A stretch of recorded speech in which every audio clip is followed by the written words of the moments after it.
Assalamualaikum warahmatullahi wabarakatuh. Yang kami hormati para pembicara, Ustadz Samsul Arifin Nababan, Ustadz Insan Moko Ginta, dan yang saya hormati Bapak Luga Tambunan dan Bapak Yohanes Tambubolon. Tepuk tangan untuk mereka berempat. Acara ini adalah acara debat dengan tema Who is Jesus? Siapa sesungguhnya Yesus, siapa sesungguhnya Isa? Agama Islam dan agama Kristen mengenal begitu dekat siapa sesungguhnya Yesus. Kepada Bapak Luga, monggo dipersilahkan. Siapakah Yesus? Jadi waktu Yesus berjalan di muka bumi, dia dengan berjalan dengan 12 rasulnya, banyak anggapan yang mengatakan karena di bangsa Israel itu masih banyak yang belum kenal Yesus. Ada yang berkata nabi, ada yang berkata rasul, ada yang berkata bahkan ada yang mengatakan bahwa Yesus itu nabi palsu. Di Matius 16 waktu itu Yesus bertanya kepada orang-orang yang di sekeliling dia. Dia berkata, menurut kamu siapakah anak manusia itu? Yesus ngomong seperti itu. Siapakah anak manusia itu? Lalu jawab murid-muridnya, ada yang berkata nabi, ada yang berkata Elia, Yesus katanya gitu. Terus mereka menjawab lagi, ada yang berkata Musa atau salah seorang di antara para nabi. Saudara tahu bahwa jawaban dari mereka ini sebenarnya sudah mewakili jawaban dari semua agama. Tetapi pada saat Yesus mendengarkan jawaban mereka ini, Yesus tidak mengatakan, itu benar. Apa tadi? Nabi. Itu benar nabi. Yesus tidak marah seperti itu. Dia tidak pernah mengatakan seperti itu. Dia jalan lagi. Menurut kamu siapakah anak manusia itu? Salah satu di antara para nabi. Dia lewat. Siapakah Yesus itu? Musa. Dia lewat juga. Karena jawaban ini adalah menentukan hidup yang kekal. Jawaban ini menentukan keselamatan yang kekal. Lalu Yesus bertanya kepada murid-muridnya yang 12 itu. Menurut kamu siapakah aku ini? Dan kemuliaan Tuhan turun atas Petrus. Petrus menjawab, engkau adalah Mesias, anak Allah. Yesus langsung berkata begini, berbahagialah engkau Simon bin Yunus, karena bukan manusia yang mengatakan itu kepadamu, melainkan Bapa-Ku yang di sorga. Dan saat itu juga Yesus mengatakan, mulai hari ini di atas batu karang ini aku akan mendirikan jemaatku, dan alam maut tidak akan menguasainya. Jadi banyak orang yang menjawab nabi. Di dunia ini banyak nabi utusan. Orang Yesus sendiri juga mengaku utusan kok. Yesus mengatakan aku diutus oleh Bapa. Nah kalau dia diutus kok dia Tuhan? Halo. Tetapi pada saat jawaban Petrus adalah jawaban yang diterima dengan dahsyat oleh Yesus. Sampai Yesus membuat suatu perjanjian kekal. Kepadamu kuberikan kunci kerajaan sorga, dan alam maut tidak akan menguasainya. Kunci kerajaan sorga tidak diberikan kepada orang-orang yang menjawab, nabi, utusan, rasul katanya. Nah yang jadi pertanyaan begini, lalu Yesus itu kan diutus, kok dia bisa jadi Tuhan sih?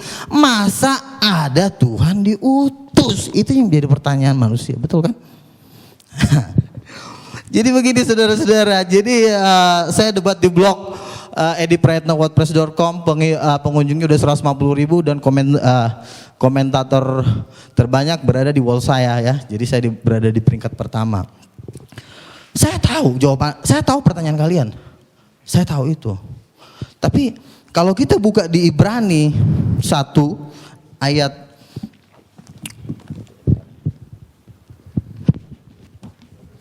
Ibrani 1 ayat yang kedua, saya bacakan dari sini. Maka pada zaman akhir ini ia telah berbicara kepada kita. Oh, ayat 1 sampai 2 ya, saya baca dari. Setelah pada zaman dahulu berulang kali dan dalam berbagai cara berbicara kepada nenek moyang kita dengan perantara nabi-nabi. Jadi dari dulu Tuhan sudah berbicara kepada manusia itu melalui perantara nabi-nabi. Terus maka pada zaman akhir, berarti ada season kedua nih. Habis zaman nabi-nabi baru ada season yang terakhir ya. Maka pada zaman akhir ia telah berbicara kepada kita dengan perantaraan anaknya yang telah ia tetapkan sebagai yang berhak menerima segala yang ada. Jadi Tuhan, Rasul Paulus menjelaskan bahwa dari dulu Tuhan menceritakan tentang dirinya melalui nabi-nabi, tetapi pada perjanjian baru Tuhan berbicara melalui anaknya.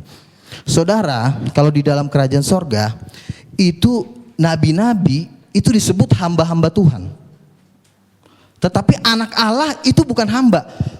Saya adalah anak, saya punya pembantu. Derajat saya sebagai anak dengan pembantu itu beda. Karena anak itu darah bapak saya.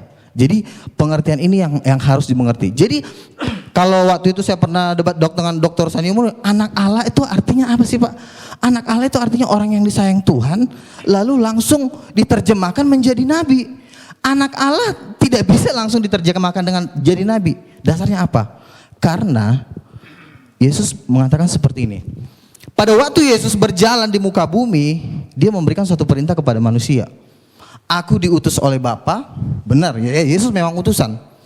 Tetapi karena Yesus utusan bukan berarti dia langsung jadi nabi. Jangan langsung ditafsir sembarangan. Karena yang bisa berhak menafsirkan kitab para nabi-nabi itu cuma 12 rasul. Makanya dikatakan bahwa Yerusalem baru itu dibangun pondasinya itu nama 12 rasul. Jadi jangan ada satu manusia pun sekalipun dia gelarnya doktor, profesor, mau dari Harvard, mau dari manapun, tidak punya hak menafsirkan kitab para nabi. Jadi yang bisa menafsirkan kitab para nabi itu cuma rasul. Amin saudara. Jadi rasul-rasul inilah yang bisa menjelaskan karena mereka dasar pondasi. Kalau Anda mendengarkan menurut pendapat doktor teologi A, doktor teologi B, dasarnya apa? Kenapa Rasul bisa menjelaskan kitab para nabi? Satu, contoh Rasul Paulus.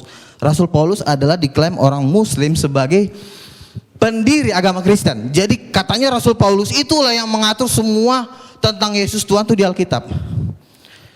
Rasul Paulus menjelaskan tentang Yesus Tuhan. Itu nggak cuma ngomong, saudara. Itu diteguhkan dengan tanda-tanda mujizat. Siapapun tidak boleh menafsirkan kitab para nabi kalau tidak diteguhkan dengan tanda-tanda mujizat. Ada waktu itu Rasul Paulus menginjili seseorang, dia bilang begini, udah kau percaya Yesus Tuhan. Ada juga datang nabi palsu. Udah jangan dengar si Paulus. Paulus itu palsu. Paulus bilang apa? Paulus bilang gini di Kisah Para Rasul, hai anak iblis, buta kau. Buta langsung. Jadi bagaimana mungkin seorang buta ini yang udah dibutakan sama Paulus mengatakan gini sama Paulus, kau palsu ya, dia aja jalan nggak bisa. Paulus udah melakukan satu tanda mujizat yang dahsyat, makanya kesaksiannya itu bisa dipegang. Jadi nggak cuma ngomong, Tuhan tuh nggak segan dengan gelar Anda doktor. Emang Tuhan takut kalau gelar Anda profesor? Tuhan gak takut, tetapi Tuhan takut apabila engkau disertai Tuhan dan engkau melakukan tanda-tanda mujizat. Mungkin Anda berkata, wah, Joko Bodo juga bisa bikin mujizat. Ini juga bisa bikin mujizat, siapa tuh? Ponari. Saya mau katakan satu hal ya. Tuhan Yesus sudah tahu kalau nanti omongan-omongan seperti itu akan ada di dunia, dia udah tahu banget. Makanya Yesus memberikan standar mujizat, ya. Dia berikan standar. Waktu itu Yohanes Pembaptis bertanya, apakah engkau Mesias? Apakah engkau yang akan datang itu? Yesus memberikan standar mujizat kepada murid-murid Yohanes yang diutus ke dia. Dia bilang begini, katakan kepada Yohanes, orang buta melihat, orang lumpuh berjalan, orang mati dibangkitkan, dan kepada orang miskin diberikan tanda-tanda mujizat. Jadi mujizat ini menjadi standar kemuliaan Tuhan. Jadi pertanyaan gini, Joko Bodo juga bisa bikin mujizat. Kalau memang Joko Bodo bisa bikin mujizat, coba bikin aja kayak gitu. Saya nggak pernah dengar mujizat-mujizat seperti yang dikatakan di Matius 9 ayat 8. Bangkitkanlah orang mati, usirlah setan, tahirkan orang kusta, celikkan mata orang buta. Dan ayat ini cuma ada di Alkitab, saudara. Maaf nih saudara, ayat seperti itu tidak ada di Al-Quran. Jadi mujizat, makanya Tuhan mengatakan,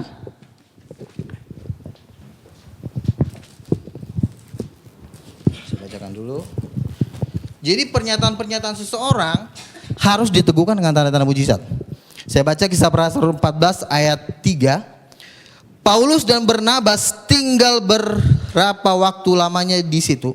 Mereka mengajar dengan berani karena mereka percaya kepada Tuhan, dan Tuhan menguatkan berita tentang kasih karunia-Nya dengan mengaruniakan kepada mereka kuasa untuk mengadakan tanda-tanda mujizat.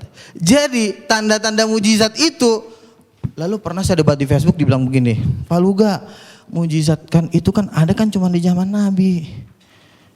Coba tunjukin ayatnya di mana mujizat cuma berhenti di zaman Nabi. Yoel 2 ayat 28 mengatakan bahwa pada hari-hari terakhir justru Tuhan lebih dahsyat lagi bikin mujizat. Bahkan dia bisa menurunkan api dari langit. Reinhard Bonnke mengadakan KKR di Afrika, itu sampai 100 orang mati dibangkitkan. Orang buta melihat, orang lumpuh berjalan. Lalu ada satu orang lagi, teman saya ngomong gini, ada namanya Paulus Tanker loh Pak Luga. Kenapa Paulus Tanker? Dia itu mantan pendeta. Oh gitu, terus apa? Dia temannya Gilbert Lumenong, terus kenapa? Katanya orang yang buta itu dibayar, habis dibayar disuruh maju ke depan, pas buta melihat, wih orang jadi histeris, jadi itu dibayar katanya. Oh gitu, dibayar. Jadi siapa tadi namanya? Paulus Tanker. Oke. Kan firman Tuhan berkata 2-3 orang saksi sah. Kalau memang itu dibayar, akan juga banyak cerita-cerita seperti Paulus Tanker di Nigeria, di Afrika, dan banyak terjadi pembayaran. Jadi tidak bisa satu orang kesaksian dijadikan menjadi satu landasan. Karena 4 tahun saya berdebat, dari tahun 2000 saya berdebat waktu itu dengan Pak Jahir, kan ketua lembaga kristologi. Dia bilang, wah itu mujizat palsu, itu cuma direkayasa. Tetapi apa yang terjadi? Di TV-TV banyak terjadi mujizat Tuhan. Dan saya mau katakan, terus terang dari hati nurani saya, belum pernah ada kiai bikin seperti itu. Sama juga di zaman Yesus. Di zaman Yesus itu banyak juga tukang-tukang sihir, tukang-tukang santet, tukang-tukang apa. Tetapi pada saat Yesus melakukan mujizat yang luar biasa, bangsa Israel mengatakan seperti ini, yang seperti ini belum pernah kita lihat di Israel. Jadi mujizat setan dengan mujizat Tuhan itu levelnya jauh. Kalau cuma batuk atau mungkin disayat terus hilang, itu kalau dijual nggak laku menurut saya. Tapi kalau orang buta melihat, orang lumpuh berjalan, orang mati dibangkitkan, dan mujizat-mujizat itulah yang meneguhkan kesaksian para rasul-rasul. Jadi Paulus ditentang di seluruh dunia. Siapa yang nantang? Pakar-pakar teologi ya, dokter-dokter. Coba lihat kehidupan mereka yang menentang Paulus. Siapa mereka? Mereka juga nggak jelas gitu loh. Kecuali mereka membuat tanda-tanda mujizat yang lebih dari Paulus. Dia membuat mujizat-mujizat yang 2 kali lipat lebih hebat dari Paulus, baru boleh dia ngomong. Tapi kalau cuma Paulus palsu, dasarnya apa? Itu ayatnya. Paulus sendiri mengatakan, oleh dustaku semua ini. Terus Paulus palsu apa? Paulus waktu nyanyi itu terjadi gempa bumi, dan orang yang di penjara itu sampai mau bunuh diri. Itu terjadi gempa bumi. Mungkin orang mengatakan, itu kan karangannya Paulus, bukan karangan Paulus. Kenapa? Karena sampai hari ini mujizat itu masih sampai hari ini tetap terjadi. Nah, jadi artinya kalau saudara Paulus Tanker mengatakan bahwa itu mujizat palsu, Tuhan kan bilang kita harus cerdik. Kita harus juga mengumpulkan saksi-saksi, bukan cuma Paulus Tanker. Kumpulin dulu dia 100 orang yang mempunyai kesaksian kayak Paulus Tanker, ada enggak? Ini kan cuma 1 doang yang baru saya dengar. Jadi artinya kesaksian-kesaksian seperti ini tidak bisa dijadikan jadi dasar untuk melawan rasul-rasul. Kalau engkau berani mengatakan mujizat-mujizat yang dilakukan oleh Paulus itu bukan dari Tuhan, lalu kau bisa bikin apa emang? Engkau udah bisa bikin mujizat seperti Paulus? Kan yang saya lihat dengan mata saya, ya juga nggak bisa bikin apa-apa juga gitu loh. Kecuali ada mujizat yang lebih ngeri dari Paulus, boleh deh Paulus ditantang gitu loh. Itu satu. Terus itu tentang mujizat. Dan ini satu perintah Yesus, saudara, yang menurut saya orang Islam satu step mereka tidak mengerti.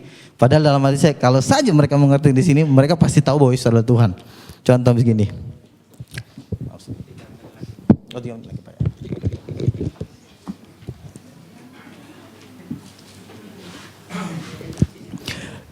Yesus turun ke bumi, dia memberikan satu perintah. Perintahnya apa? Yesus berkata, percayalah kepada Allah, berdoalah kepada Allah. Orang Islam langsung amin, yes. Wih, sama dong sama kita. Yesus aja juga menyuruh orang berdoa kepada Allah. Wih, yes. Kita percaya kepada Allah, sama. Buktinya Yesus menyuruh orang berdoa kepada Allah. Berarti dia bukan Tuhan. Salah. Masih ada sambungannya. Inilah yang kalian gak pernah pelajarin. Apa? Yesus mengatakan seperti ini. Berdoalah kepada Allah. Terus sambungannya apa? Ada yang tahu nggak? Ada yang tahu nggak? Berarti nggak pernah baca Alkitab. Ayo, ada yang tahu nggak? Wah, katanya ini pakar-pakar kristologi semua nih. Katanya, wah, berdoalah kepada Allah. Sambungannya apa? Kan orang Muslim kan mengatakan gini, berdoalah kepada. Oh iya, sama. Kita disuruh percaya sama Allah. Terus itu masih ada sambungannya. Oh, orang Islam nggak mau. Enggak. Percaya kepada Allah. Cukup. Menyembah Allah aja. Allahu Akbar. Kata Yesus, belum selesai. Enggak. Cuma itu aja. Yang penting berdoa kepada Allah. Belum selesai, kata Yesus. Dan apa yang terjadi di hari penghakiman?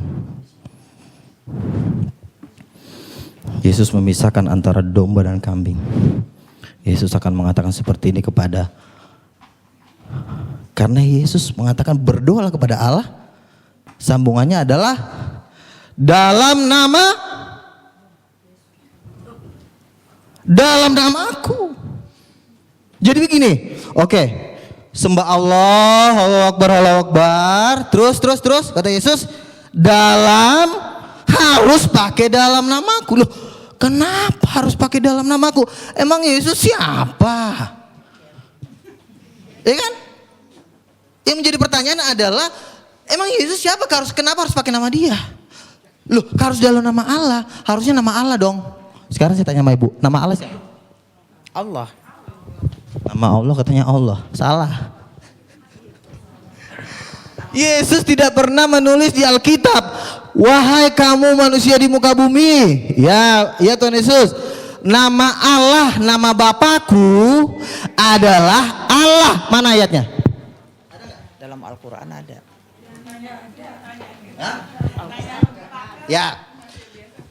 Jadi begini, makanya kita harus tahu perjanjian lama. Waktu Musa diutus oleh Tuhan. Habis. Oke, itu aja. Oke. Tetap semangat, jangan takut. Oke. Baik, tepuk tangan untuk Pak Luka Tambunan. Masih semangat Bapak Ibu? Bapak Yohanes Tampu Bolon, kepada beliau yang terhormat dipersilahkan. Saya juga termasuk orang, artinya orang beragama tapi tidak bertobat. Tapi puji Tuhan, saya ditangkap Tuhan terakhir-terakhir ini tahun 90-an. Saya makin mengenal Tuhan, saya punya karunia. Walaupun sudah ditegur oleh Tuhan, sudah dikasih firman oleh nabi-nabinya juga lemah semua. Jadi para nabi pun tidak sanggup membimbing manusia itu. Itulah sebabnya sebenarnya Tuhan akhirnya berbelas kasihan. Makanya Tuhan itu Tuhan yang pemurah, yang kasih. Tuhan akhirnya di Yohanes 20, ya, saya catat di sini. Yohanes 29:31, Tuhan mengutus Yesus turun ke dunia untuk menyelamatkan manusia itu. Karena nabi pun tidak sanggup untuk menyelamatkan manusia itu. Jatuh di dalam dosa. Dan apa rahasianya? Saudara-saudara, ada di dalam satu hukum karena ini kejadiannya kedatangan Yesus ada di Israel. Kalau orang berdosa harus dihukum mati, saudara-saudara. Itu hukum Israel di sana, ya. Jadi saudara-saudara, bagaimana mengampuni dosa ini yang banyak orang ini? Apakah harus dimatikan? Tuhan akhirnya berbelas kasihan. Itu tidak sangat mungkin. Saya menciptakan mereka segambar dengan saya. Akhirnya dengan kasih Allah, inilah yang kita kenal dengan Tuhan Roh Pemurah. Dia mengutus Yesus yang adalah rohnya sendiri sesuai dengan Alkitab dan Al-Quran. Itu dia bukan hasil perkawinan manusia biasa. Tapi Alkitab menyaksikan dia adalah roh Allah sendiri. Dia hanya menjelma. Al-Quran juga saya baca, dia adalah menjelma gitu ya melalui Miriam. Sama, hampir sama titik tertemunya di sini. Jadi kalau dua Alkitab mengatakan tentang Mesias itu adalah roh Allah, kebenarannya tidak ada yang bisa menyangkal, saudara-saudara. Ya itu, jadi di sinilah yang kita bersyukur dua agama besar ini, bahkan sebenarnya dengan agama Yahudi di dalam akhir zaman ini sedang Tuhan pertemukan. Ya, mengenal Tuhan itu sendiri. Sedang Tuhan pertemukan. Inilah keajaiban tiga agama ini. Maaf aja dengan agama yang lain saya tidak bisa nyambung. Karena tidak ada nabi-nabinya. Tidak ada pewahyuannya. Karena kunci rahasia daripada firman adalah ada pewahyuan dan harus ada nabinya. Ya. Gak mungkin itu diberikan kepada bukan manusia nabi. Kalau manusia biasa gak bisa, bapak-bapak sekalian. Ya, gak sembarangan. Jadi itulah saudara-saudara kekasih. Akhirnya Tuhan mengutus Yesus sebagai Mesias. Dan persoalannya sekarang, kenapa Yesus yang diutus? Bukan nabi lagi. Saya belajar Alkitab teologi, saudara-saudara. Ternyata saudara-saudara, yang harus dihukum ini harus mati. Untuk mengampuni dosa ini harus mati. Itu benar, Yesus harus mati. Makanya menurut teologi, Yesus itu 100% manusia. Tapi persoalannya sekarang, siapa yang bisa mengampuni dosa manusia? Apakah ada manusia yang bisa mengampuni manusia? Enggak bisa. Hanya Tuhan yang bisa mengampuni dosa manusia. Makanya Yesus itu setengah ya roh Allah dan memang ada dagingnya adalah manusia. Dan lahir ke bumi. 100% Allah dan 100% manusia. Itulah keajaibannya. Ya, inilah keajaiban daripada rahasia ini, Bapak Ibu sekalian. Karena apa? Kalau Nabi sendiri nggak sanggup mengampuni dosa, Bapak Ibu sekalian, nggak sanggup. Itulah makanya waktu saya belajar teologi, oh iya luar biasa. Saya juga mengerti, oh luar biasa kenapa sampai seperti itu adanya rahasia Tuhan itu. Jadi itulah sebabnya oleh karena kasihnya dia mengutus Yesus dengan seperti itu, rahasia seperti itu, saudara-saudara. Ya, dan saudara-saudara, apa yang terjadi?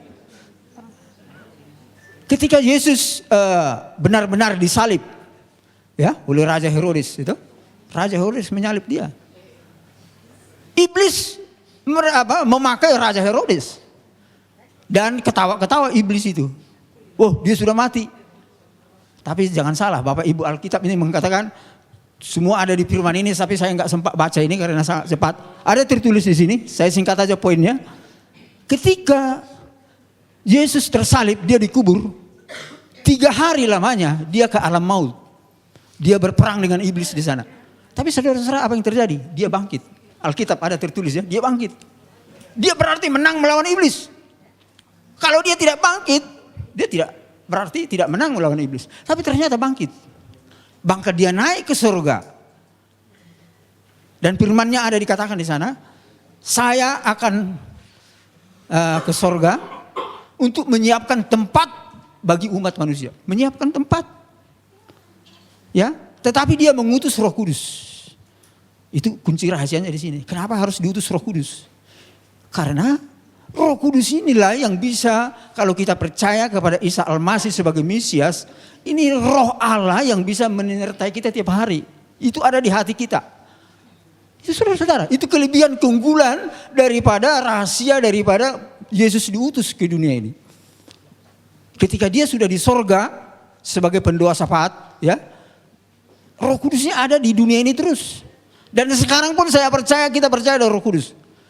Alkitab mengatakan itu, bahkan Al-Quran juga mengakui ada Roh Kudus. Roh Allah, ya, Rohullah.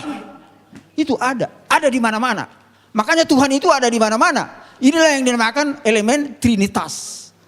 Elemen Trinitas. Bapa, Yesus, dan Roh Kudus. Dan Roh Kudus inilah yang menolong kita ketika percaya kepada Allah. Ya. Inilah yang luar biasa. Dan saudara-saudara, para rasul, para nabi disertai Roh Kudus. Kalau tidak ada Roh Kudusnya para nabi, wah itu bukan nabi, saudara-saudara. Bukan rasul itu namanya. Dan saya bersyukur saya telah diurapi oleh Roh Kudus ketika saya percaya kepada Yesus. Bahkan saya ada kuasa dan pengalaman menghancurkan kuasa iblis. Oh, luar biasa Bapak Ibu. Kalau kita diurapi oleh Roh Kudus itu sendiri, kita ada kuasa, ada firman-Nya tertulis. Ada kuasa. Bisa, iblis itu bisa kita hancurkan. Kuasanya ya, jangan salah. Bahkan para dukun, maaf aja. Bisa santet-santetnya itu bisa hancur.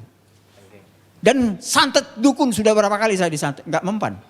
Ada perlindungan Tuhan di dalam saya. Amin. Berapa kali?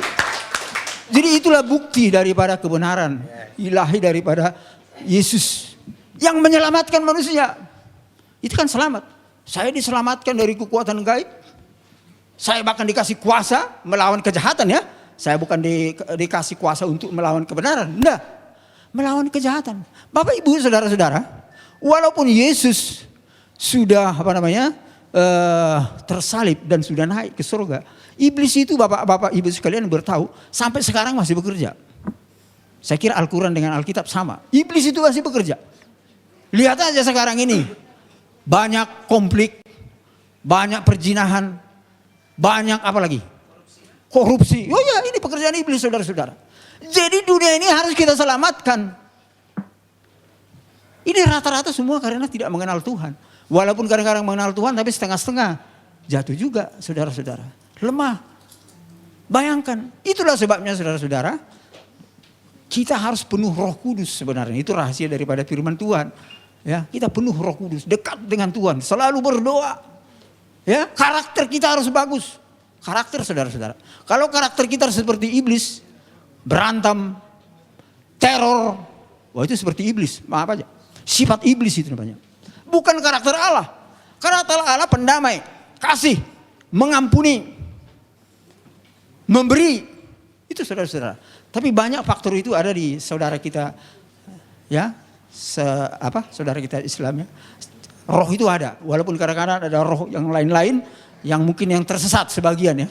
Saya tahu itu. Enggak semua saya tahu bahwa tersesat. Tapi sebagian lainnya juga banyak yang tersesat. Yang lainnya banyak sudah baik ya. Saya bersyukur ya. Karena sudah banyak karakternya yang seperti karakter Allah. Bukan seperti membenci terus. Menghakimi terus. Menteror terus. Wah itu sifat-sifat iblis Bapak Ibu sekalian. Orang Kristen hampir enggak ada seperti itu. Karena ada Roh Kudus di dalam hati kita. Itu kelebihan dan keunggulan kita. Tapi lebih daripada itu ketika kita di dalam Roh Kudus. Kecerdasan orang Kristen itu luar biasa. Karena roh itu menghidupkan, sehat jasmani, cerdas. Makanya penemu hadiah Nobel rata-rata orang Kristen, rata-rata. Amin. Ini bukan saya menambah, ini fakta. Walaupun saya nggak tahu ada satu muncul sekarang orang dari Ismail ya, 112 ya. Tapi kebanyakan itu orang-orang pengikut Isa Al-Masih saudara-saudara. Dan itulah namanya Yesus itu roh yang menolong dan menyelamatkan. Bahkan memberi kehidupan. Sampai dia cerdas menguasai teknologi sehingga manusia ini bisa hidup. Coba aja nggak ada ilmu pengetahuan.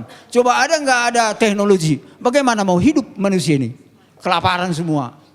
Kelaparan semua. Bahkan saudara-saudara, saya ini namanya Yohanes. Bapak itu nama ini ajaib. Bernama Yohanes yang pertama adalah saksi kepada Yesus sebagai Mesias. Kedatangan yang pertama. Saya ini saudara-saudara dengan karunia daripada Tuhan nubuatan. Saya ini bermimpi, penglihatan, firman rema, mujizat dan pendengaran saudara-saudara. Ya, saya ini sudah kelas hamba Tuhan yang istimewa di hadapan Tuhan dan bisa menyingkapkan banyak rahasia. Bahkan tugas saya bernama Yohanes adalah menyaksikan Yesus yang datang sebagai hakim dan raja. Ini tugas saya saudara-saudara. Hakim yang lurus ada di Alkitab dan di Al-Quran. Itu harus datang. Itulah titik temu dan konsistensi daripada rencana Allah menyelamatkan dunia ini. Dia sebagai Mesias dan tapi dia harus datang sebagai hakim raja. Karena Bapak Ibu sekalian sampai sekarang ini masih banyak yang menolak Isa Al-Masih, Yesus sebagai jalan yang lurus. Makanya terjadi gempa dan banjir. Itu ada di Alkitab. Nggak tahu, maaf aja saya nggak tahu, nggak pernah di Al-Quran kalau ada puji Tuhan. Itu ada titik temunya, puji Tuhan. Tapi di Alkitab ada. Yesus yang datang sebagai hakim raja itu melalui gempa, api lumpur dan sebagainya. Puji Tuhan, ada titik temunya ya. Ini kebenaran. Dan ini sudah terjadi di Indonesia. Aceh. Apalagi? Jogja, api lumpur dan sebagainya. Dan itulah maksud Tuhan untuk menyelamatkan. Karena apa? Kalau kita lihat dunia ini termasuk Indonesia. Tidak hanya Indonesia ya, dunia. Sedang krisis namanya multidimensi. Saya orang ekonom, makanya Tuhan panggil saya sebagai orang ekonom. Ini yang saya tulis di buku saya ini. Bagaimana rahasia menyelesaikan krisis multidimensi. Saya menemukan teori ekonomi yang baru, saudara-saudara. Saya menemukan teologi yang baru. Ya, ini yang saya ceritakan ini secara singkat. Akibat daripada rahasia itu dibuka Tuhan kepada saya. Sehingga dunia ini, Indonesia ini menjadi baru. Karena apa saudara-saudara? Kerajaan Allah yang Tuhan mau bangun sekarang ini bukan langsung ke sorga. Ini adalah zaman akhir zaman, 1000 tahun damai. Itu sesuai dengan Wahyu 20. Yesus yang memerintah sebagai hakim raja. Karena dia yang pernah datang ke dunia ini, dia akan kembali ke dunia ini menjadi raja di dunia ini. Raja yang memulihkan dunia ini. Loh ini saudara-saudara, jangan istilahnya salah mengerti. Kalau bukan Tuhan yang memulihkan dunia ini, siapa yang sanggup? Nabi pun tidak sanggup dalam sejarahnya. Hanya Tuhan. Roh Allah itu sendiri bekerja melalui orang-orang yang baik dan benar. Sehingga antara lain moral etika daripada pemimpin ekonomi politik termasuk pemimpin agama ini harus benar. Dan disitulah roh Allah itu bekerja. Kalau berdosa terus hubungan kita dengan Tuhan putus. Ya, bahkan dihakimi kita. Kalau kita berdosa terus, walaupun kita sudah beragama namanya. Itu? Tapi berdosa terus. Inilah rencana Tuhan saudara-saudara sebagai hakim raja. Makanya saya pernah bertanya kepada Tuhan, kenapa Tuhan Yesus datang sebagai Mesias, kemudian datang sebagai hakim raja.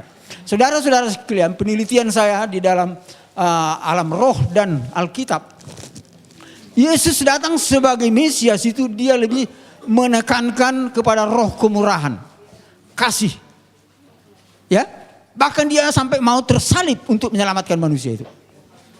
Tetapi saudara-saudara, Alkitab mengatakan kalau Yesus datang sebagai hakim raja, dia akan mencurahkan sifat Allah yang perkasa. Bukan yang pemurah, yang perkasa.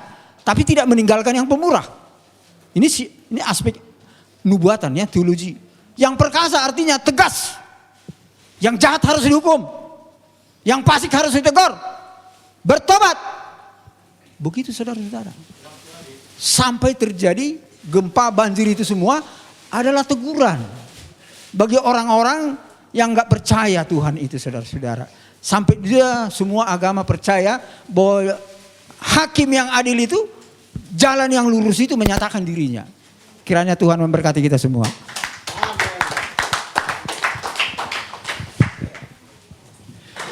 Untuk pembicara yang ketiga adalah Bapak Ustadz Insan LS Mokoginta. Kepada beliau dipersilahkan. Baiklah. Bismillahirrahmanirrahim. Assalamualaikum warahmatullahi wabarakatuh. Alhamdulillahillazi arsala rasulahu bil huda wa dinil haq liyuzhir 'ala dini kullihi walau karihal musyrikun.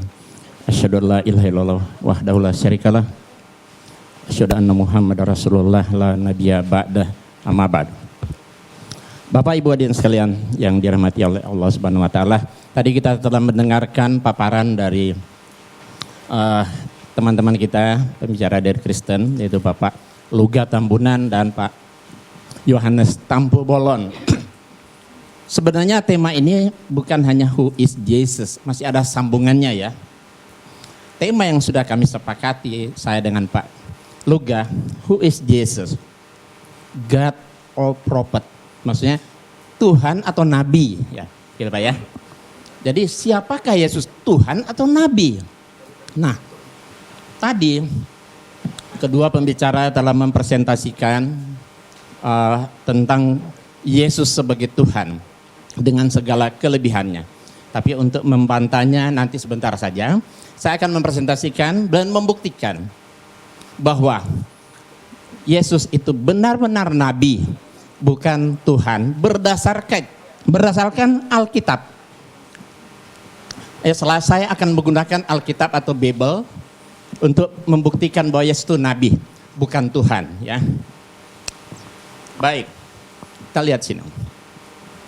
Siapa yang paling tepat menjelaskan status Yesus Tuhan atau nabi dalam Alkitab atau Bible? Siapa yang paling pas? Ya, tentu saja jawabannya Allah, Yesus, dan mereka yang hidup sejaman dengan Yesus.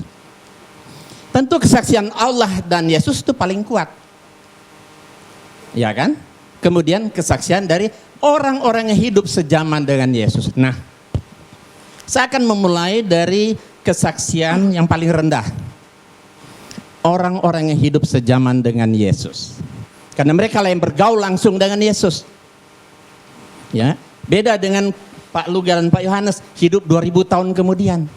Ya, tentu kesaksian orang yang bergaul dengan Yesus, yang berbicara langsung dengan beliau, mereka paling tahu siapa Yesus itu.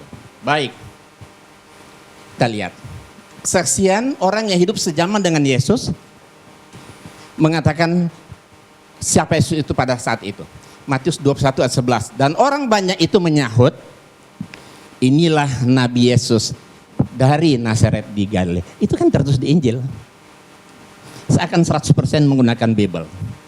Inilah Nabi Yesus dari Nazaret di Galilea. Markus 14 ayat 65. Lalu mulailah beberapa orang meludahi dia dan menutupi mukanya dan meninjunya sambil berkata kepadanya, hai Nabi, cobalah terka. Malah para pengawal pun memukul dia. Jadi mereka yang hidup sejaman Yesus mengatakan Yesus Nabi. Nabi Yesus. Ya. Tapi orang Kristen tidak mau mengatakan Nabi Yesus. Kalau Nabi Isa. Nabi Isa. Kalau Yesus Tuhan Yesus katanya. Tapi kalau kami dalam Islam ya Nabi Isa. Berarti Yesus itu Nabi. Nah, selanjutnya kita lihat. Banyak ayat-ayat yang berbicara seperti ini. Katanya kepada mereka, apakah itu? Jawab mereka, apa yang terjadi dengan Yesus orang Nazaret? Dia adalah seorang nabi. Yohanes 7 ayat 40, berapa orang di antara orang banyak yang mendengarkan perkataan-perkataan itu berkata, dia ini benar-benar seorang nabi. Ya, ia adalah seorang nabi. Jadi, mau diulang yang tadi? Nah, langsung ya. Jadi tadi kesaksian orang yang hidup sejaman dengan Yesus mengatakan Yesus itu adalah nabi. Saya lebih percaya kepada orang yang bergaul dan hidup sejaman dengan Yesus ketimbang orang yang hidup 2000 tahun kemudian. Kemudian Yesus sendiri yang memberi kesaksian. Ini derajat lebih tinggi karena Yesus sendiri yang memberi kesaksian. Injil itu ada 4. Matius, Markus, Lukas, dan Yohanes. Ternyata keempat Injil semua Yesus mengaku dengan jujur dan polos dia itu nabi. Lalu mereka kecewa dan menolak dia. Maka Yesus berkata kepada mereka, titik 2 koma pembuka. Berarti ini ucapan Yesus kan? Seorang nabi dihormati di mana-mana kecuali di tempat asalnya dan di rumahnya. Jadi Yesus sendiri yang memberi kesaksian dia itu nabi. Injil Markus, maka Yesus berkata kepada mereka, seorang nabi dihormati di mana-mana. Injil Lukas, nabi. Injil Yohanes, nabi. Ini ucapan Yesus sendiri loh. Ya kan? Kita lebih tentu jelas sekali, lebih jauh lebih kuat kesaksian Yesus ketimbang kesaksian orang-orang yang hidup zaman di dalam Alkitab. Ya, Pak Luga boleh lihat. Ya. Pasal 5 ayat 29. Tetapi Petrus dan rasul-rasul itu menjawab, katanya, kita harus lebih taat kepada Allah daripada kepada manusia. Iya, kita lebih taat kepada Allah daripada manusia. Nah, tentu setelah Allah, Yesus kan baru manusia. Kalau tadi kesaksian manusia, Paulus. Sekarang kesaksian Yesus tentu jauh lebih kuat. Apalagi kesaksian Allah kan? Kita lihat, Allah itu bukan manusia. Di dalam Alkitab 1 Samuel 15:9 lagi sang mulia dari Israel tidak berdosa dan ia tidak tahu menyesal sebab ia bukan manusia. Aku tidak akan melaksanakan murkaku yang bernyalanya, itu tidak akan membinasakan Efraim kembali, sebab aku ini Allah dan bukan manusia. Nah, kemudian lihat, saksian Allah lebih kuat tadi kan. Nah, di dalam Ulangan 4 ayat 3, engkau diberi melihatnya untuk mengetahui bahwasanya Tuhanlah Allah, tidak ada yang lain kecuali Dia. La ilaha illallah. Ulangan 4:39, sebab itu ketahuilah pada hari ini dan camkanlah bahwa Tuhanlah Allah yang di langit, di atas dan di bumi dan di bawah, tidak ada yang lain. La ilaha illallah. Kemudian Ulangan 6 ayat 4, dengarlah hai orang Israel, Tuhan itu Allah kita, Tuhan itu Esa. Esa berarti satu, bukan dua, bukan dia. Kesaksian Allah lebih kuat. Tadi sudah dibacakan tadi kan? Kita menerima kesaksian manusia, tapi kesaksian Allah itu harus lebih kuat. Jadi kesaksian Pak Luga dan Pak Yohanes kita bisa terima, tapi kesaksian Yesus dan Allah pasti lebih kuat. Kita lihat ini, tidak ada Allah kecuali aku. Di Yesaya ya, bahwa aku tetap Dia. Akulah Tuhan dan tidak ada juru selamat selain daripada aku. Ya, akulah Allah, juga seterusnya aku tetap Dia. Jadi Allah tetap Allah, nggak akan pernah berubah menjadi manusia. Kemudian kita lihat banyak, akulah Tuhan dan tidak ada yang lain. Tidak ada yang lain di luar aku. Akulah Tuhan dan tidak ada yang lain. Akulah Tuhan dan tidak ada yang lain. Ya, akulah Tuhan yang terdahulu dan akulah yang terkemudian. Tidak ada yang lain selain daripada aku. La ilaha illallah. Inilah sebenarnya ajaran tauhid yang ada dalam Alkitab, tapi sayang saudara-saudara kita tidak mengamalkan. Kalau mereka amalkan, beda mereka dengan kita tipis sekali. Ya, yang jadi jurang pemisah Islam dan Kristen yaitu karena mereka menuhankan Yesus. Inilah sebenarnya, makanya inilah jadi debat kita hari ini. Ya, kita akan lihat mana sebenarnya sih yang benar. Yesus itu sebenarnya Tuhan atau Nabi. Oke, biarlah Yesus sendiri yang memberi kesaksian. Ya, sebab itu, sebab aku berkata-kata bukan dari diriku sendiri, tapi Bapa yang mengutus aku. Berarti Dia utusan. Keutusan kan Nabi kan? Menyembah Tuhan. Nah, ini kata Yesus. Yesus berkata kepada iblis, "Nyala iblis." Ketika iblis menggoda Yesus, ya, di atas satu gunung yang tinggi, iblis berkata kepada Yesus, "Semua kerajaan dunia ini akan aku berikan kepadamu asal engkau sujud menyembah aku," kata iblis. Terus Yesus marah, diusir iblis itu. "Nyala iblis, sebab ada tertulis, engkau harus menyembah Allah Tuhanmu dan hanya kepada Dia saja engkau berbakti." Jadi menyembah itu hanya kepada Allah yang disembah oleh Dia. Yesus tidak mengatakan, "Nyala iblis, sebab ada tertulis, engkau harus menyembah aku karena aku ini Tuhan atau Allah." Engkau harus menyembah kepada Tuhan Allahmu dan hanya kepada Dia. Jadi menyembah itu hanya kepada Allah yang disembah oleh Dia. Yesus tidak mengatakan, "Nyala iblis, sebab pada tertulis, engkau harus menyembah aku karena aku ini Tuhan atau Allah." Engkau harus menyembah kepada Tuhan Allahmu dan hanya kepada Dia. Nah, ini ketika Yesus berdiskusi dengan orang Saduki, ahli Taurat, seorang ahli Taurat yang mendengar Yesus dan orang-orang Saduki sedang bersoal jawab, dan Yesus memberi jawab yang tepat dan datang kepadanya bertanya. Orang Saduki bertanya kepada Yesus, "Hukum mana yang paling utama?" Jawab Yesus, "Hukum yang terutama, dengarlah hai orang Israel, Tuhan itu Allah kita. Tuhan itu esa. Tuhan itu Allah kita." Kata Yesus, berarti termasuk Allah Dia kan? Tuhan itu Allah kita, Tuhan itu esa. Esa berarti satu, bukan dua, bukan tiga. Terus apa yang diucapkan oleh Yesus dibenarkan oleh ahli Taurat. Dia sedang berhadapan muka dengan Yesus saat itu. Apa kata dia? "Tepat sekali guru." Bukan Tuhan kan? "Tepat sekali guru. Benar katamu itu bahwa Dia esa dan bahwa tidak ada yang lain kecuali Dia. La ilaha illallah." Jadi kesaksian ahli Taurat ini lebih dapat dibenarkan karena dia berhadapan langsung, sedang berdiskusi langsung dengan Yesus, ketimbang pendeta atau orang-orang yang hidup di zaman saat ini.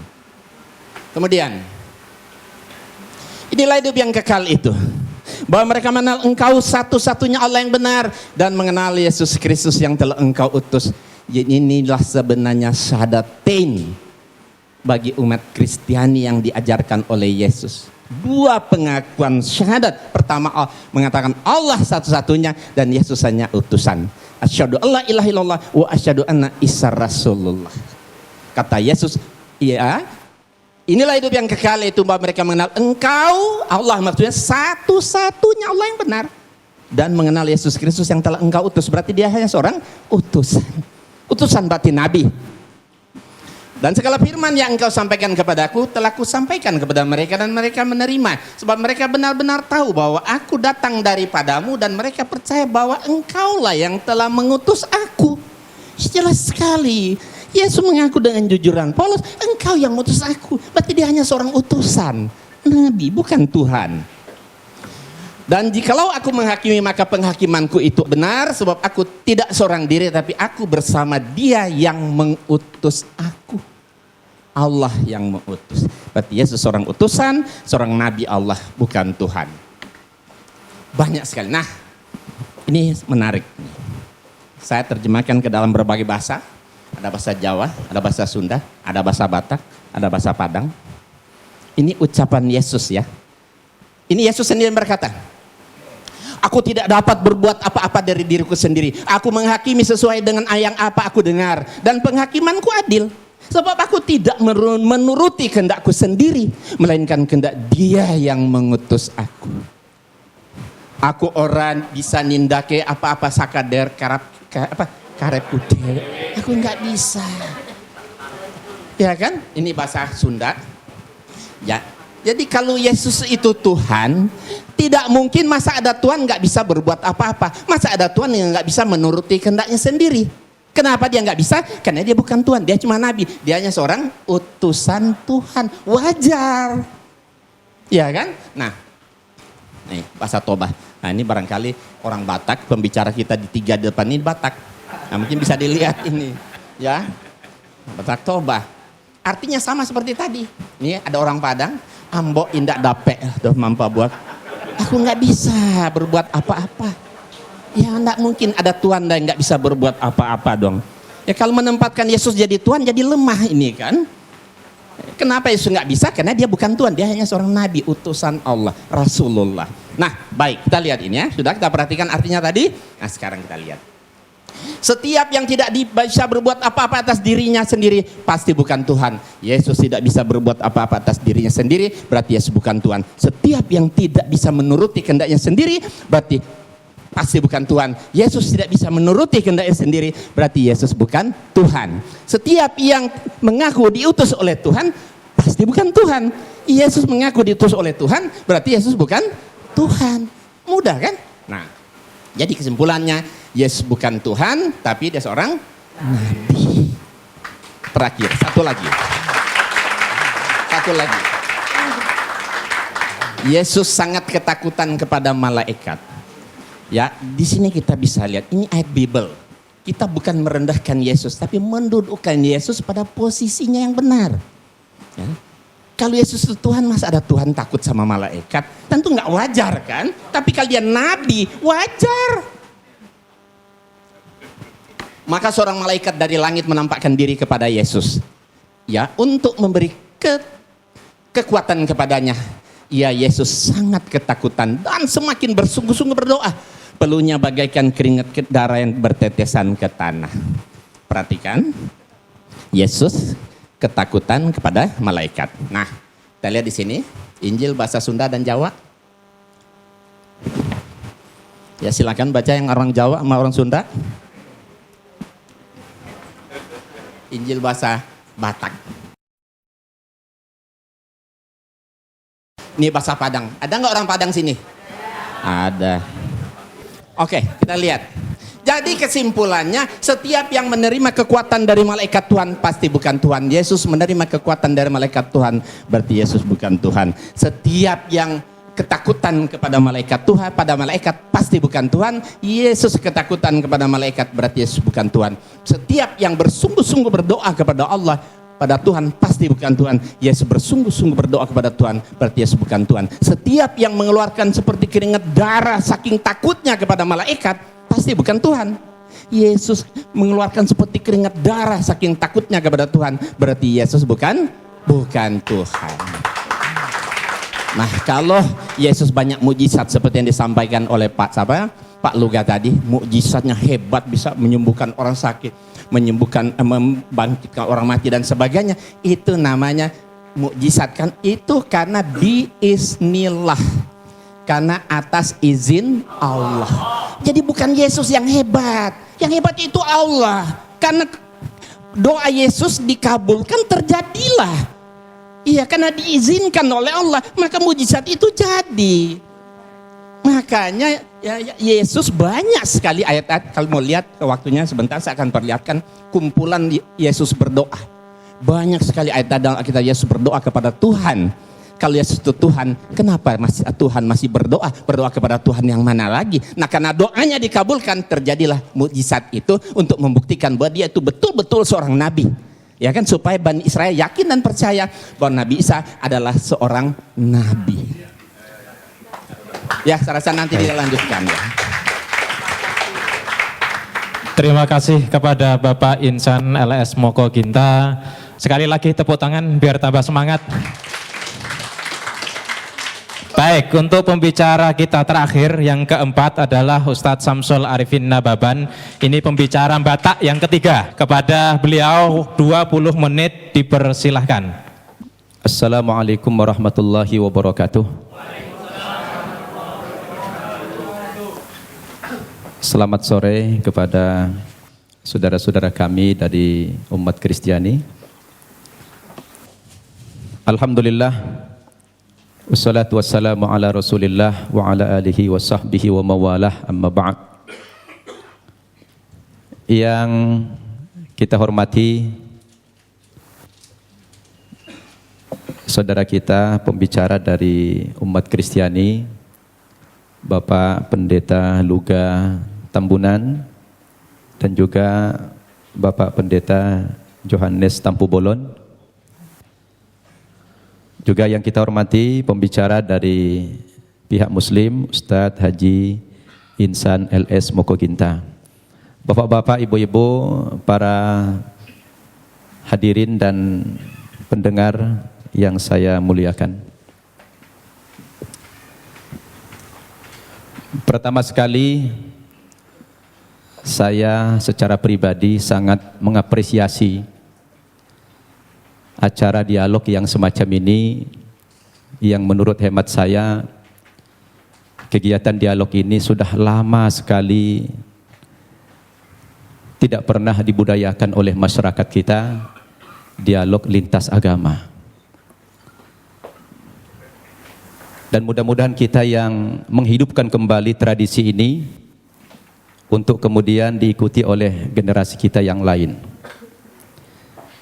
Al-Quran sendiri memang memerintahkan kepada umat Islam untuk senantiasa membudayakan dialog.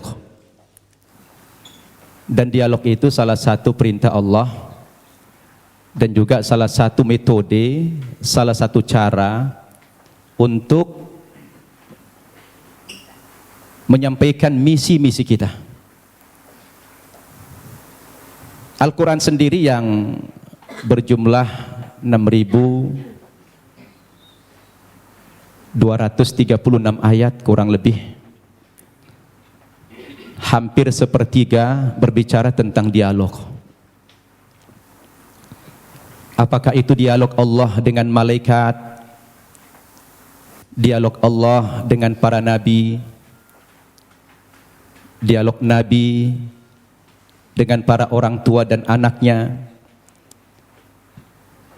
dialog Nabi dengan umatnya, itu banyak kita jumpai dalam Al-Quran. Nah, salah satu dialog yang dianjurkan dalam Al-Quran ini adalah kita berdialog dengan saudara-saudara kita yang non-Muslim. Seperti yang Allah perintahkan dalam surat Al-Ankabut ayat 46. A'udzu billahi minasyaitonir rajim. Wa la tujadilu ahlal kitabi illa billati hiya ahsan. Janganlah kamu berdebat dengan orang-orang Yahudi dan Nasrani atau orang ahli kitab, terkecuali dengan cara yang terbaik, bukan baik. Al-Quran memerintahkan bukan baik, tetapi harus dengan cara yang terbaik. Kalau sudah terbaik ini dalam segala aspek, pilihan materinya, maudhu yang dibicarakan, susunan katanya, bahasanya, dan lain sebagainya. Karena dialog ini adalah salah satu cara kita untuk menyampaikan kebenaran. Demikian juga dalam surat An-Nahl ayat 125. Allah mengatakan, a'udzubillahi minasyaitonir rajim. Ud'u ila sabili rabbika bil hikmah wal mau'izatil hasanah wajadilhum billati hiya ahsan. Ajaklah manusia itu ke jalan Tuhanmu, kepada kebenaran, kepada Islam. Dengan cara apa kita mengajak mereka? Yang pertama kata Allah, bil hikmah, dengan penuh kebijaksanaan. Yang kedua, dengan memberikan nasihat-nasihat dan pelajaran-pelajaran yang berguna, yang bermanfaat, yang mudah dicerna. Dan yang ketiga, kepada orang yang berbeda keyakinan dengan kamu, kata Allah, wajadilhum billati hiya ahsan. Berdialog atau berdebat dengan mereka, tetapi dengan cara yang terbaik, kata Allah. Jadi dialog itu sebetulnya dalam Islam, Pak Tambunan, Pak Tampu Bolon, merupakan perintah agama yang harus dibudayakan. Bahkan Allah sendiri ketika hendak menciptakan manusia ini dialog dulu dengan malaikat. Nah, Allah itu dialog dengan malaikat.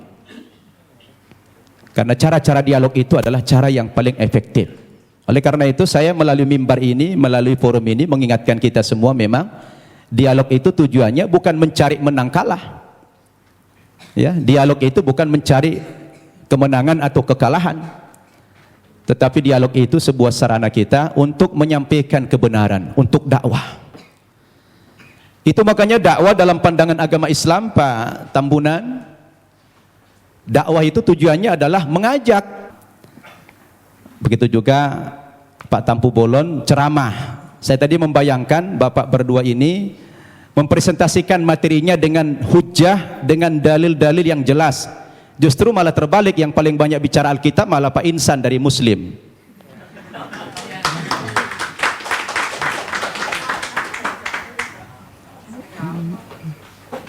Itu yang kita harapkan tadi. Saya pun pengen tahu banyak, tapi sudah terlanjur beliau tadi mempresentasikan dengan gaya retorika, gaya ceramah, ya apa boleh buat ya.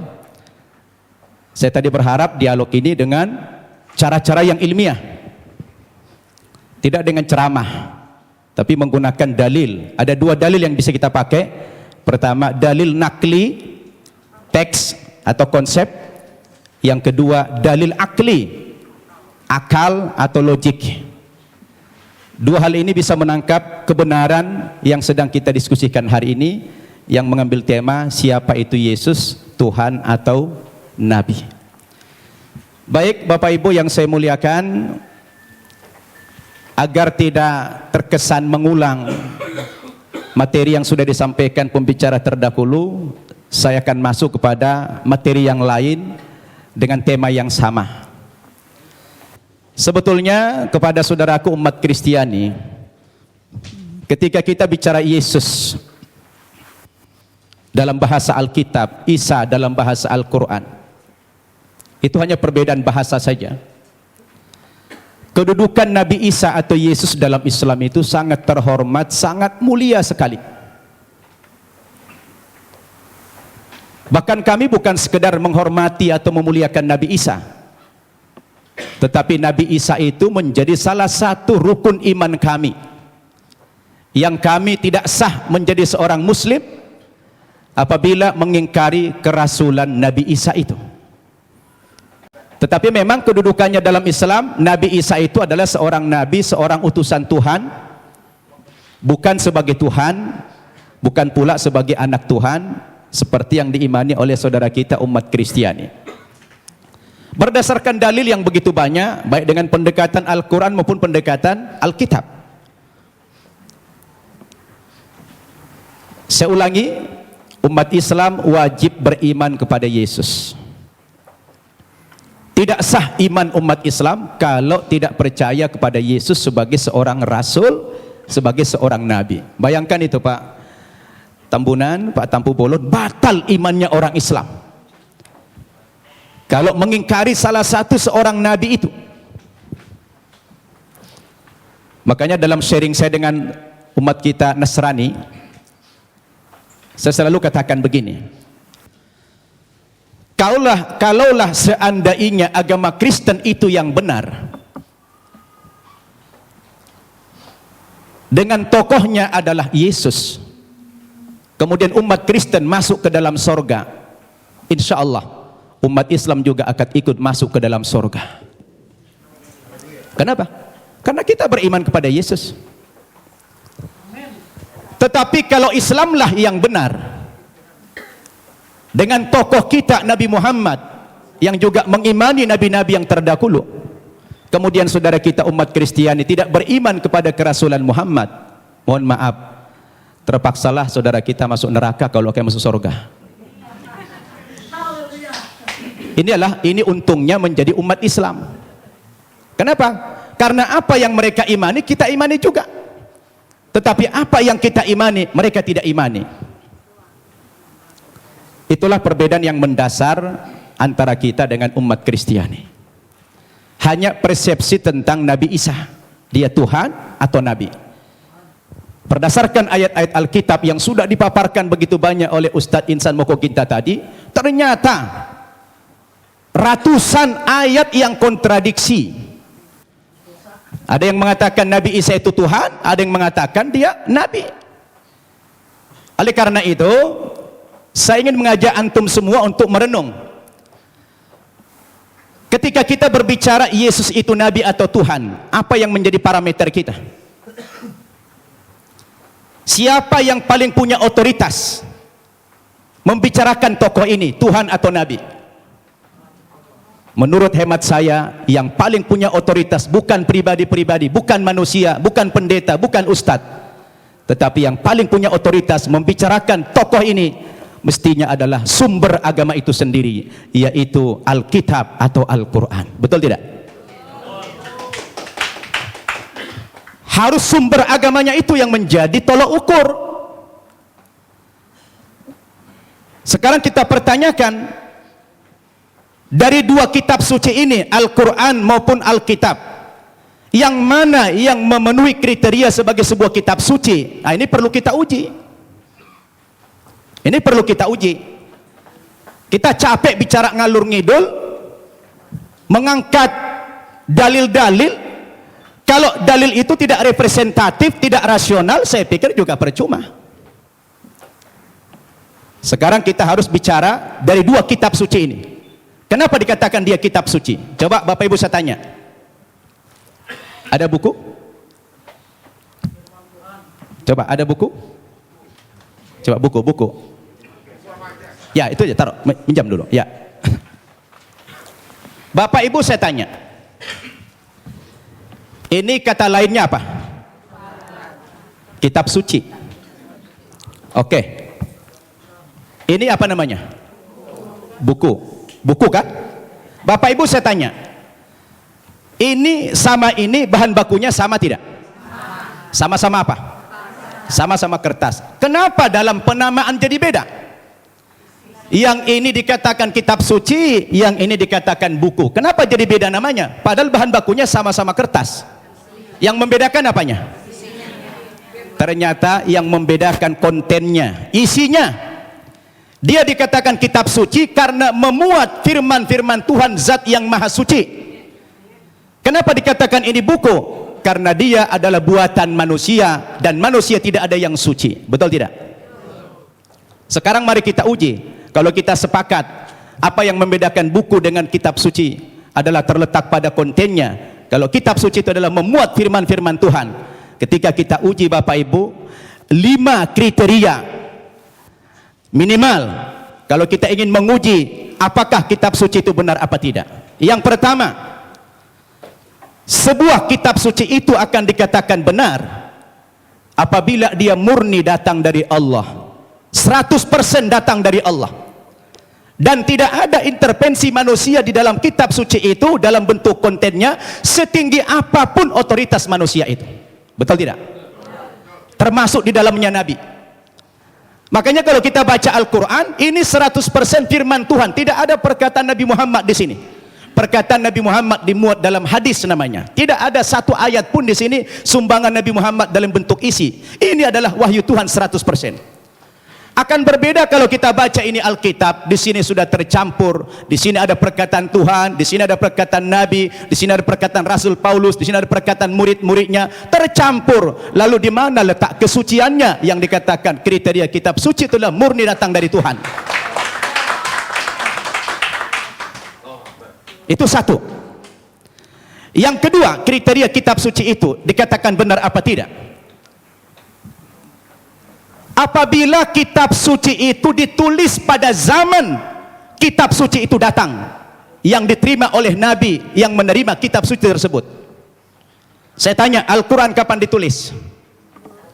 Ketika Nabi Muhammad masih hidup. Dia suruh sahabat menulis Al-Quran. Karena dia tidak bisa membaca, tidak tahu menulis, dia minta bantuan sahabat, sahabat menulis. Dan dia hidup sezaman dengan Nabi. Begitu selesai ditulis oleh sahabat, dikonfirmasi tulisan dengan bacaan Nabi, sama apa tidak, di cross check supaya tidak terjadi manipulasi. Kenapa? Karena kitab suci itu jadi pedoman. Sekarang Alkitab kita tanya, kapan ditulis? Lalu siapa tokoh yang menerima Alkitab?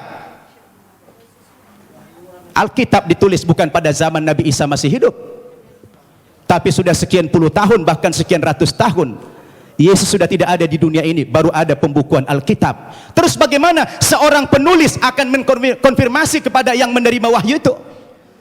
Maka kemungkinan terjadi manipulasi sangat mungkin. Sebab yang namanya wahyu itu haruslah dari Tuhan, tidak boleh dari rekayasa atau karangan manusia. Betul tidak? Dua itu kriteria, dan Alkitab gugur menurut hemat saya di situ.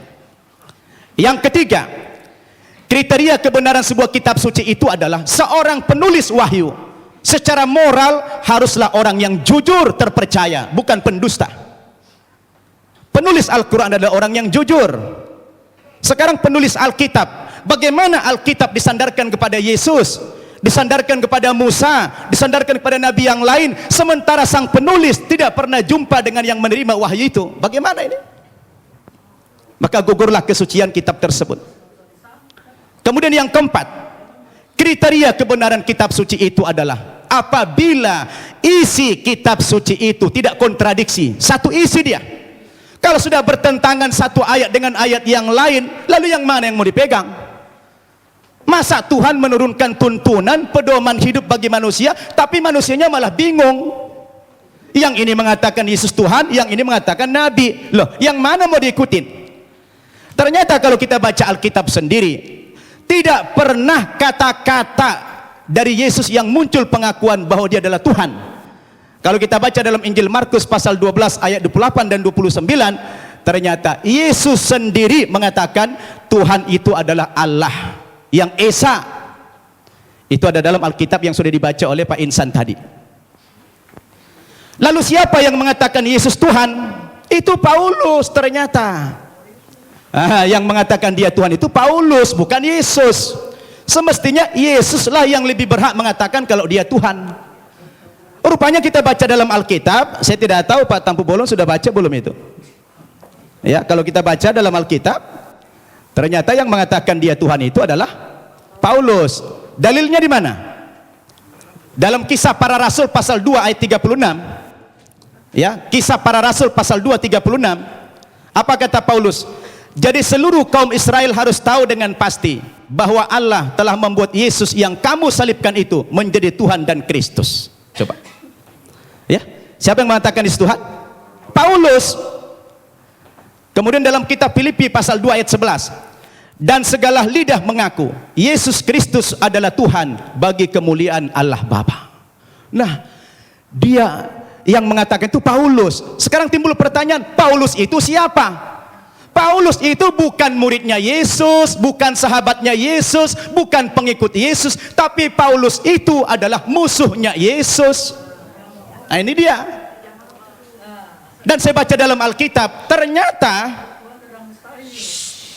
aktor pendiri agama Kristen itu memang bukan Yesus. Yesus tidak pernah membawa agama Kristen.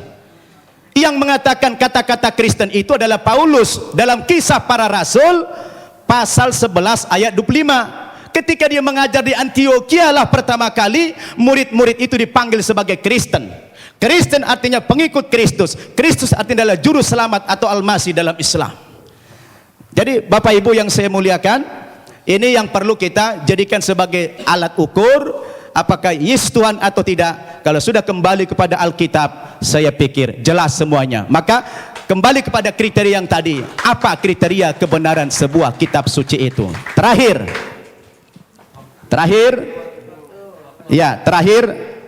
kalau saya baca dalam Alkitab, ada beberapa alasan-alasan yang mengatakan dalam iman Kristiani dikatakan dia Tuhan. Yang pertama, rupanya karena Yesus itu lahir tidak punya bapak. Karena ajaib dia lahir sehingga dianggap Tuhan.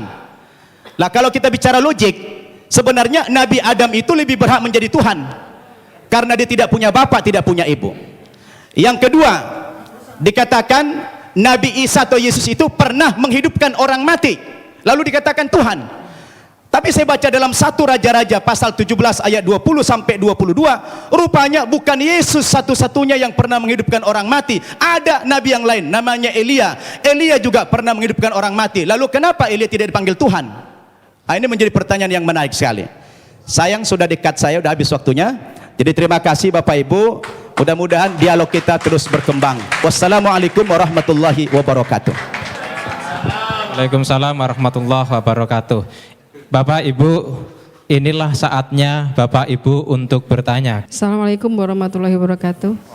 Nama saya Winda dari BSD. Saya mau menanggapi masalah yang kita di Islam adalah kita diperintahkan juga dihimbau untuk berdebat seperti yang dikatakan bermusyawarah. Saya sering bermusyawarah dengan teman saya di Malang. Dia orang Kristiani, bergereja di Betani, dan dia mengaku sekolah pendeta.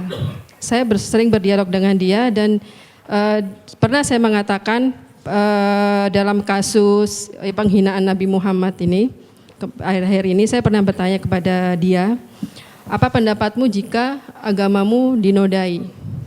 Kemudian dia menjawab, Kristen bukan agama. Nah, dari situ saya bertanya-tanya, kalau memang Kristen itu bukan agama, lalu Yesus yang diimani oleh orang Kristiani sebagai Tuhan itu sebagai apa? Sedangkan kalau di Islam kan sudah jelas bahwasanya Islam adalah dinullah, agama Allah, salah satunya agama Allah yang diridhoi Allah.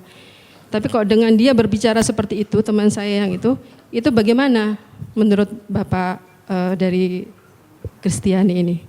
Gitu, makasih. Adalah Allah, dan Allah itu adalah firman. Firman itu adalah roh. Jadi satu, tiga menjadi satu gitu. Jadi di sini dikatakan juga kalau saya nggak mau berdebat ya. Suami saya juga dulu Muslim.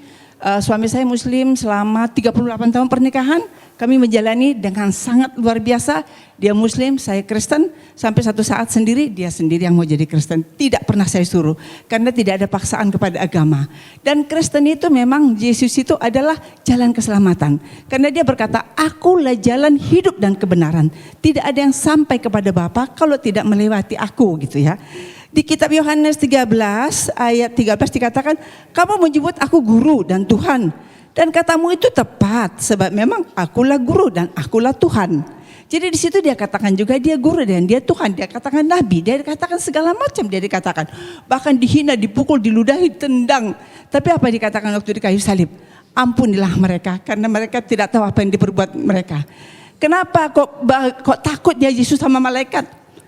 Yesus itu adalah 100% manusia, 100% malaikat. Jadi waktu dia menjadi manusia, dia lemah. Siapapun kita, waktu kita menghadapi kematian, kita takut. Ya. Jadi sebagai manusia, dia takut. Dia takut, tetapi sebagai Allah dia tidak takut. Karena biarlah aku mati untuk menyelamatkan umat manusia.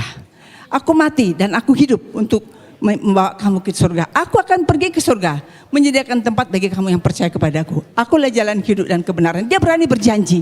Jadi hanya itu yang bisa saya sampaikan. Hanya menjawab dari perkataan dari Bapak bahwa dia adalah Tuhan 100% dan dia manusia 100%. Rohullah kalimatullah Isa Al-Masih. Saya baca Quran juga. Terima kasih, Tuhan berkati. Tadi Pak Yohanes menyatakan bahwa Alkitab ini adalah bimbingan Roh Kudus dan ini merupakan firman.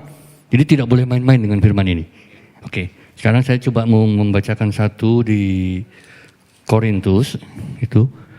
Paulus berkata, apa yang aku katakan, aku mengatakannya bukan sebagai seorang yang berkata menurut firman Tuhan. Dengan apa yang saya baca ini nampaknya kontradiksi Pak, karena Paulus sendiri dia mengaku bahwa apa yang diucapkan bukan firman Tuhan. Bagaimana Bapak bisa mengklarifikasi bahwa ini adalah firman Tuhan? Itu yang pertama. Dengan Pak Luga, tadi mengenai utusan Pak, tadi kita ramai bicara mengenai utusan Yesus, utusan atau Tuhan. Di 13:13 yang tadi Ibu sampaikan tadi, itu Yesus berkata, aku guru dan aku Tuhan. Ya, tapi Bapak mungkin perlu cek dengan Pak Moko Ginta, Alkitab versi yang tahun 30 itu bukan Tuhan tapi Tuhan. Ya, jadi penambahan kata H itu berdampak sangat luar biasa. Tuhan Wisaksono menjadi Tuhan Wisaksono.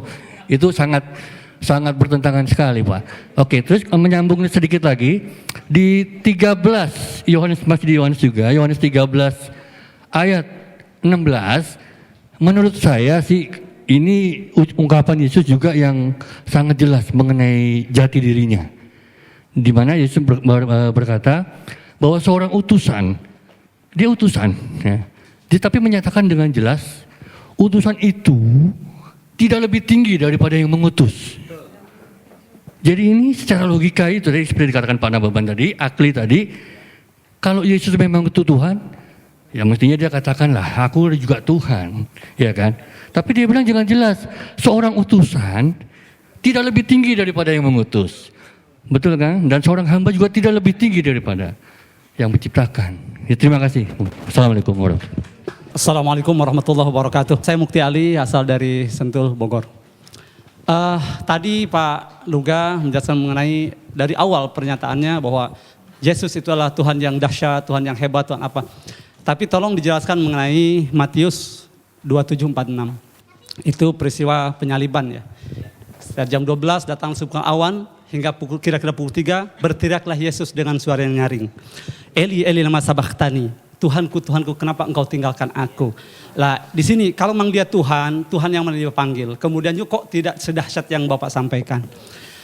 Kemudian juga dalam tadi Bapak, mohon maaf Pak Yohanes, itu kan menyinggung masalah Lukas 4 ya.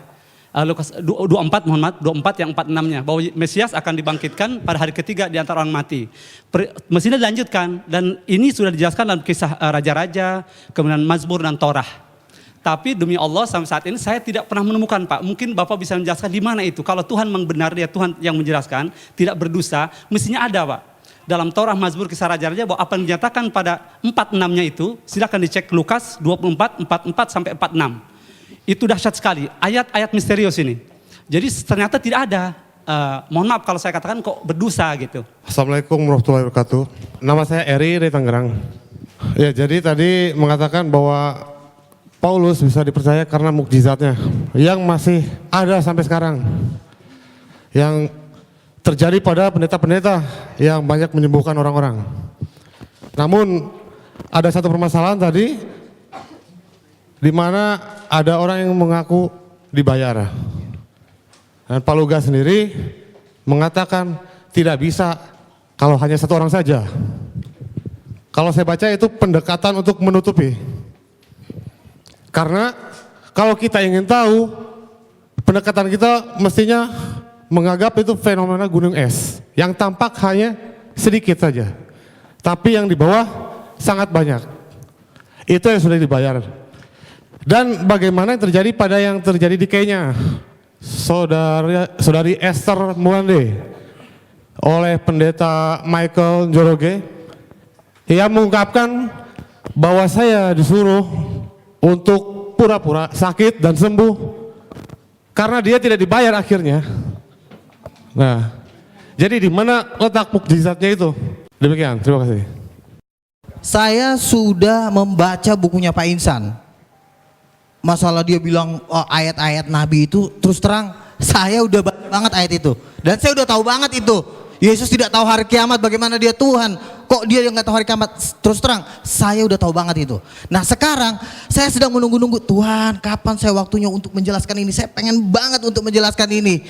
Dan waktunya adalah hari ini. Gitu loh. Jadi artinya terus terang, bukannya saya nggak ngerti, orang mengatakan, Yesus sendiri mengatakan tidak ada nabi ditolak di asalnya. Yesus mengaku dirinya nabi, ya kan? Saya ngerti banget ayat itu. Tapi satu hal ada yang tidak sanggup kalian pahami, karena firman Tuhan berkata bahwa Alkitab itu harus dimengerti dengan Roh Kudus.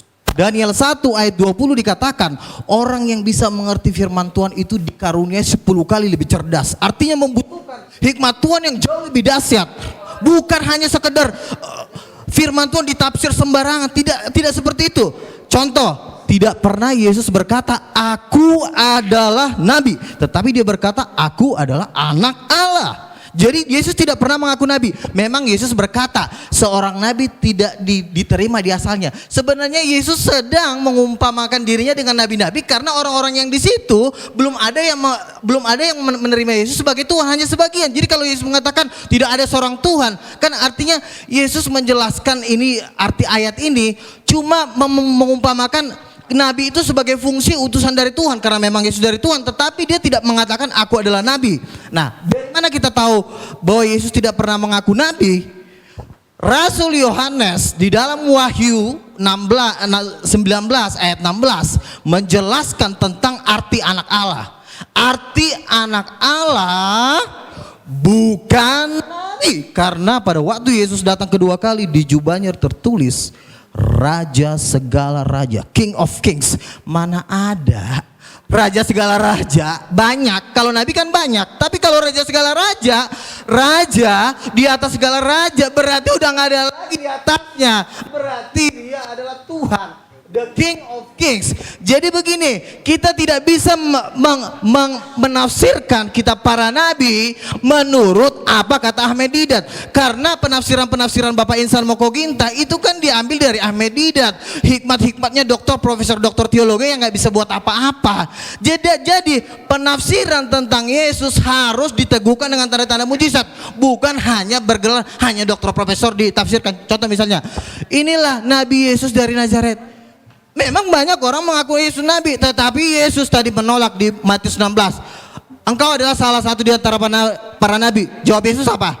Dia diam, dia tidak mengatakan, iya betul kamu mengatakan bahwa aku adalah nabi. Dan Yesus, tolong tunjukkan Pak Insan di mana Yesus berkata, akulah, bukan hanya ayat-ayat ini itu, tapi mana tunjuknya? Akulah nabi. Tetapi Yesus jelas berkata, aku adalah anak Allah. Dan penafsiran nggak boleh sembarangan, karena di 2 Petrus dikatakan tidak boleh orang menafsirkan kitab suci menurut kehendaknya sendiri. Haleluya. Berikan dulu kemuliaan buat Tuhan. Udah siapa banget. Mana? 2 Petrus 2:1. Orang basic. Nih. Yang terutama kamu harus ketahui. Aduh, tuh, Tuhan marah kan? Nyalain dong lampunya.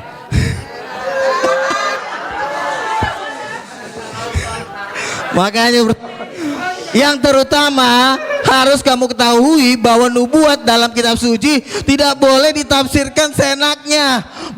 Karena Yesus ditafsir langsung jadi nabi. Rasul nggak ada bilang Yesus nabi. Petrus sendiri berkata nih, saya baca nih. Petrus diurapi Roh Kudus, ya, dan diteguhkan dengan tanda-tanda mujizat. Makanya saya bilang orang nggak boleh menafsirkan kitab suci kalau tidak diteguhkan dengan tanda-tanda mujizat, nggak boleh. Itu memang hukumnya. Makanya setiap orang yang menafsirkan firman Tuhan harus punya Roh Kudus. Saya punya Roh Kudus. Pak Insan kalau ditanya punya Roh Kudus, punya Roh Kudus nggak Pak? Nggak punya. Kenapa? Karena Yohanes 14 ayat 26, Roh Kudus hanya turun dalam nama Yesus. Nah, sekarang begini, Yesus tidak pernah mengaku nabi. Baik, tolong audien diam. Oke. Tolong audien diam. Udah. Saya dari tadi Moderator sebenarnya menjawab pakai logika, tetapi Waktu karena habis. memang kalian belum memahami, jadi kalian bilang saya sosok berceramah. Enggak, kan saya bilang, oke, satu aja, tunjukin Bisa. ayatnya sama saya. Yesus berkata, akulah nabi, tunjukin. Baik, waktu habis. Baik, waktu habis. Akulah nabi, bukan penafsiran. Ini penafsiran. Aduh, akulah nabi. Tolong. Udah. Oke. Tolong. Baik, waktu habis. Terakhir ya. Baik. Tolong diam. Terakhir ya. Copy paste. Sudah Pak Insan, nanti Pak Insan. Pak Pada Insan. waktu Yesus datang yang kedua kali, di jubahnya tertulis bukan nabi, Pak, tapi raja segala raja. Bukan nabi. Masa di jubah Yesus tertulis nabi? Makanya Sudah. Wahyu Waktu Ibu 19 sudah habis. 16. Waktu Bapak sudah habis. Silakan.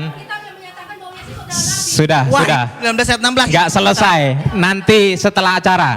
Setelah gini, acara, Bu. Bu. Nanti setelah acara. Tidak boleh Baik, waktu menafsir. sudah lewat Oke. 2 menit. Nanti malah rame. Yes. Baik, kita tepuk tangan kepada Bapak Ibu ya. Silakan langsung Bapak Yohanes Tampu Bolon.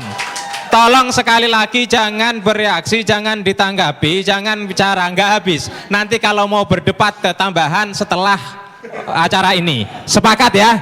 Sepakat. Baik, silakan kepada beliau Bapak Yohanes Tampu Bolon. Nanti saya mau moderator lagi di luar ya.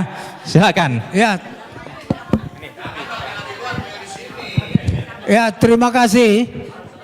Ya, pertama-tama saya mengucap syukur kita masih mau berdialog, itu aja ya. Mencari kebenaran itu pertama kali. Biarlah Tuhan yang memberikan hikmat kepada kita, dan lebih daripada itu saya harus katakan bahwa termasuk pembicara tadi masih mengambil ayat-ayat yang melihat Yesus saat di dunia gitu loh. Karena perlu saudara ketahui, Yesus itu pernah ada di dunia, pernah naik ke surga, bahkan akan datang sebagai hakim raja. Itu Alkitab menulis itu. Banyak ayatnya karena waktunya sebenarnya saya tidak sempat membaca. Karena apa? Coba aja 15 menit. Waktu sekarang saya komentar 5 menit. Bagaimana saya cepat hanya ambil poin. Tapi tunggu. Tetapi apa yang saya sampaikan itu berdasarkan firman, Bu. Ya, Yesus sebagai Mesias ada ayatnya. Ya, ayatnya antara lain di sini Yohanes 14:6, Yohanes 8:24, Kisah Para Rasul 4:12. Ini beberapa ayat. Jadi bukan tidak ada ayatnya. Memang benar Alkitab juga menulis Yesus sebagai nabi. Tapi Alkitab juga menulis Yesus sebagai Mesias, bahkan sebagai raja loh. Coba teliti lebih dalam lagi. Jadi saran saya kepada pembicara dan umat, karena ada kewajiban harus mengetahui rahasia firman ini. Tapi jangan dikatakan sudah dicampuri. Kalau kita berprinsip negatif ya repot memang. Kami juga nanti kalau berprinsip Al-Quran sudah bercampur ya repot juga. Atau? Jadi jangan begitu. Kita harus yakin bahwa ini dituliskan oleh para nabi dan rasul. Rasul itu bukan rasul-rasul palsu, Pak. Bukan nabi palsu. Itu teruji. Ini iman kita itu harus ada yang seperti itu. Jadi jangan negatif dulu. Kalau seperti itu memang susah kita titik temunya. Kita harus hormati kitab suci. Namanya kitab suci. Itu saya menghormati Alkitab. Alkitab dan Al-Quran. Maka saya hormati. Cuman kita cari titik temunya di mana. Karena memang ini kompleks. Rumit. Sangat dalam. Kalau kita tidak penuh oleh Roh Allah, memang sangat sulit mengertinya Bapak Ibu sekalian. Jadi itulah saran saya, bukti daripada kebenaran Alkitab tidak hanya tertulis, tapi nyata di dalam kehidupan umat Kristen. Umat Kristen sekarang ini walaupun masih banyak yang tercemar, saya harus katakan, tapi banyak yang masih baik, benar di hadapan Tuhan. Oleh karena mereka benar dan taat, sesuai dengan kehendak kitab suci Tuhan, taat sehingga mereka memperoleh karunia. Karunia-karunia banyak pada orang-orang yang Kristen yang taat. Bahkan jawatan itu ada di orang Kristen sekarang ini menurut penelitian, Bu. Ada nabi, ada rasul, ada di Alkitab. Dan Alkitab memang mengatakan harus ada itu. Itulah artinya Tuhan kita masih hidup. Roh Kudus masih ada. Jadi kalau misalnya Al-Quran tidak mengatakan tidak ada nabi, ya coba review lagi. Saya harus katakan review lagi. Karena apa? Tuhan itu adalah roh. Dia berfirman melalui nabi dan rasulnya. Apakah Tuhan kita mati tidak berfirman lagi sekarang? Ini pertanyaan saya kepada saudara-saudara. Saya ini orang bernubuat, mendapat rahasia Tuhan melalui mimpi, penglihatan, firman rema, mujizat. Ini yang saya tuliskan ini. Rahasia gempa banjir itu di sini, Pak. Itu menyaksikan Yesus yang datang sebagai hakim raja. Ini kenyataan. Ada di Alkitab, bahkan katanya tadi di Al-Quran ada, belum saya baca memang. Ya puji Tuhan ada titik temunya. Nah, jadi di sini kita mari pencerahan. Satu poin lagi yang harus saya sampaikan dari berbagai pertanyaan tadi, ya.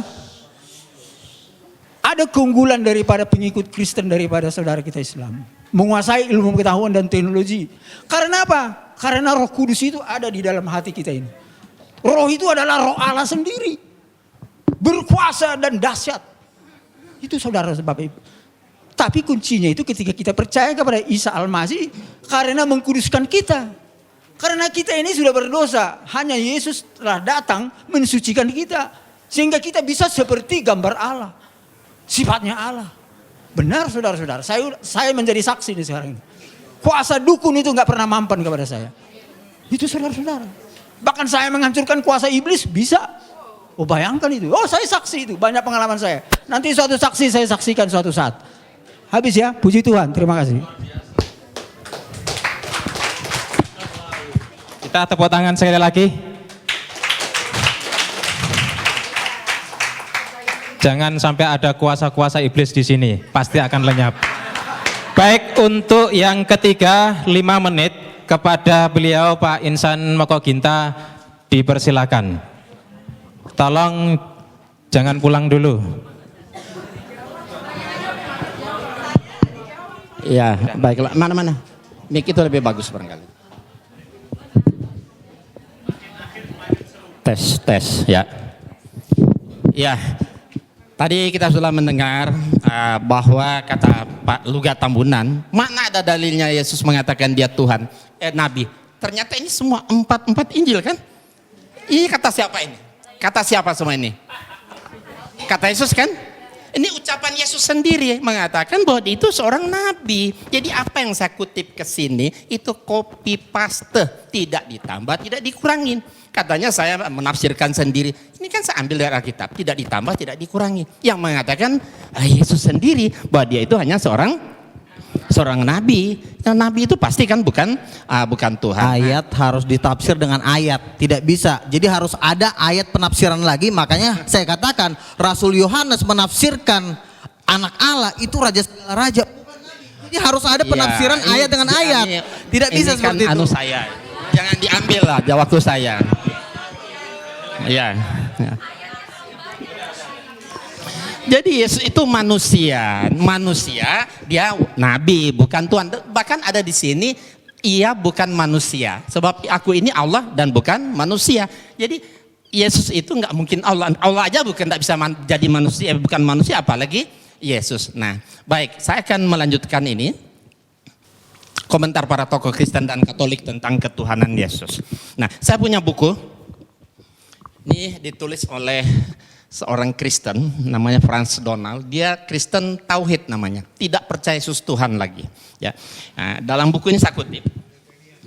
Ya, kita lihat komentar dan berani para tokoh Alkitab dalam seminar diskusi intelektual keilahian Yesus Kristus dari perspektif Alkitab. Nah, kita lihat pertanyaannya, mana yang benar? Yesus Kristus itu anak Allah atau Allah anak atau keduanya atau lainnya? Nah, pendeta Dri ini Broto Sudarmo, dia mengatakan Yesus adalah, dikatakan Yesus adalah anak Allah, bukan Allah anak. Nah, ini saya tegaskan, di dalam Yesus kita dapat mengenal Allah. Kemudian kita lihat Profesor Banawi Ratma. Saya tidak mengatakan Yesus itu Allah, Yesus itu anak Allah. Dan dogma Yesus sebagai Allah adalah hasil rumusan Konsili Nicea tahun 325 Masehi. Konsili Nicea inilah yang menjadikan Yesus sebagai anak Allah. Beliau menegaskan pula bahwa konsili itu tidak alkitabiah. Nah, kesalahannya katanya dogma teologi dianggap bisa memberikan kesimpulan tentang Trinitas yang terjangkau padahal tidak.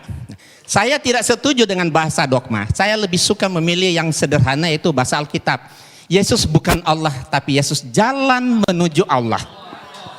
Beliau menegaskan pula bahwa memang saat ini jemaat-jemaat sudah punya tradisi bahwa Yesus adalah Allah. Gereja sangat sulit mengubah teks liturgis yang bernada dogmatis. Ungkapnya beliau mengungkapkan, andai kata gereja-gereja berani sepakat untuk merombak dogma liturgis, maksudnya tentang Trinitas, ya silakan. Nah, ya kan? Nah, kemudian ini Hortensius. Dia sarjana sekolah tinggi filsafat. Dalam acara tersebut beliau katakan apa? Yesus itu tidak pernah memperkenalkan dirinya sebagai Allah. Yang juga dikatakan Paulus tidak pernah menyebut Yesus Kristus sebagai Allah. Jadi beliau yang sangat paham bahasa Ibrani dan Yunani menegaskan pula, harus ditegaskan bahwa dalam perjanjian baru tidak pernah ada rumusan Yesus adalah Allah. Nah, dengan sangat berani dan tajam beliau sampaikan pendapatnya yang sangat mengagetkan para hadirin yang mendengarnya. Kata beliau, saya keberatan dengan istilah Allah Bapa, Allah Anak dan Allah Roh Kudus. Selanjutnya beliau katakan, Yesus itu jalan menuju Allah. Rumusan 100% Allah, 100% manusia itu hasil konsili Kalkedon, bukan kitab suci. Dalam Alkitab Yesus tidak pernah disebut sebagai Allah sejati. Menurut Romo Tom Yakob dari Katolik ini. Ya, kalimat Yohanes pasal 1 ayat 1 seperti yang dikutip Ibu tadi juga, firman itu adalah Allah. Beliau tegaskan, Yohanes justru menekankan bahwa firman tidak sama dengan Allah, tapi bersama-sama dengan Allah. Nah, satu lagi terakhir, yang paling menarik, salah satu pertanyaan jamaah kepada pastor. Bagaimana pengalaman Anda selama menjadi pengikut Yesus? Romo menjawab, itu adalah sebuah pertanyaan yang sangat bagus. Dulu sebelum tahun 1974, kehidupan saya tidaklah baik. Dan saat itu sebelum tahun 74, saya yakin Yesus sungguh Allah dan sungguh manusia. Tetapi setelah tahun 74 sampai sekarang, saya tidak lagi berdoa kepada Yesus, tapi saya berdoa kepada Allahnya Yesus dengan dorongan Roh Kudus. Nah, saya lebih Kristiani sejak saya percaya Yesus bukan Allah daripada sebelumnya ketika saya percaya Yesus itu adalah Allah. Sedikit ya. Dan ini terakhir sekali lagi, siapakah dari pertanyaan yang diajukan kepada pembicara, siapakah Yesus menurut Alkitab? Apakah dia Allah sejati atau bukan? Nah, 3 dari 4 narasumber Kristen itu mengatakan Yesus itu bukan Allah sejati. Allah adalah Bapa dan Yesus itu utusan Allah. Berarti Nabi kan? Yang menjadi jalan bagi manusia untuk menuju kepada Allah. Nah, rumusan Konsili Nicea tahun 35 mengatakan, ya, dogma Trinitas sudah waktunya ditinjau kembali atau dirombak atau bahkan ditinggalkan sama sekali. Gitu. Sedikit ya. Itu pendapat para pakar. Baik. Bukan 12 rasul.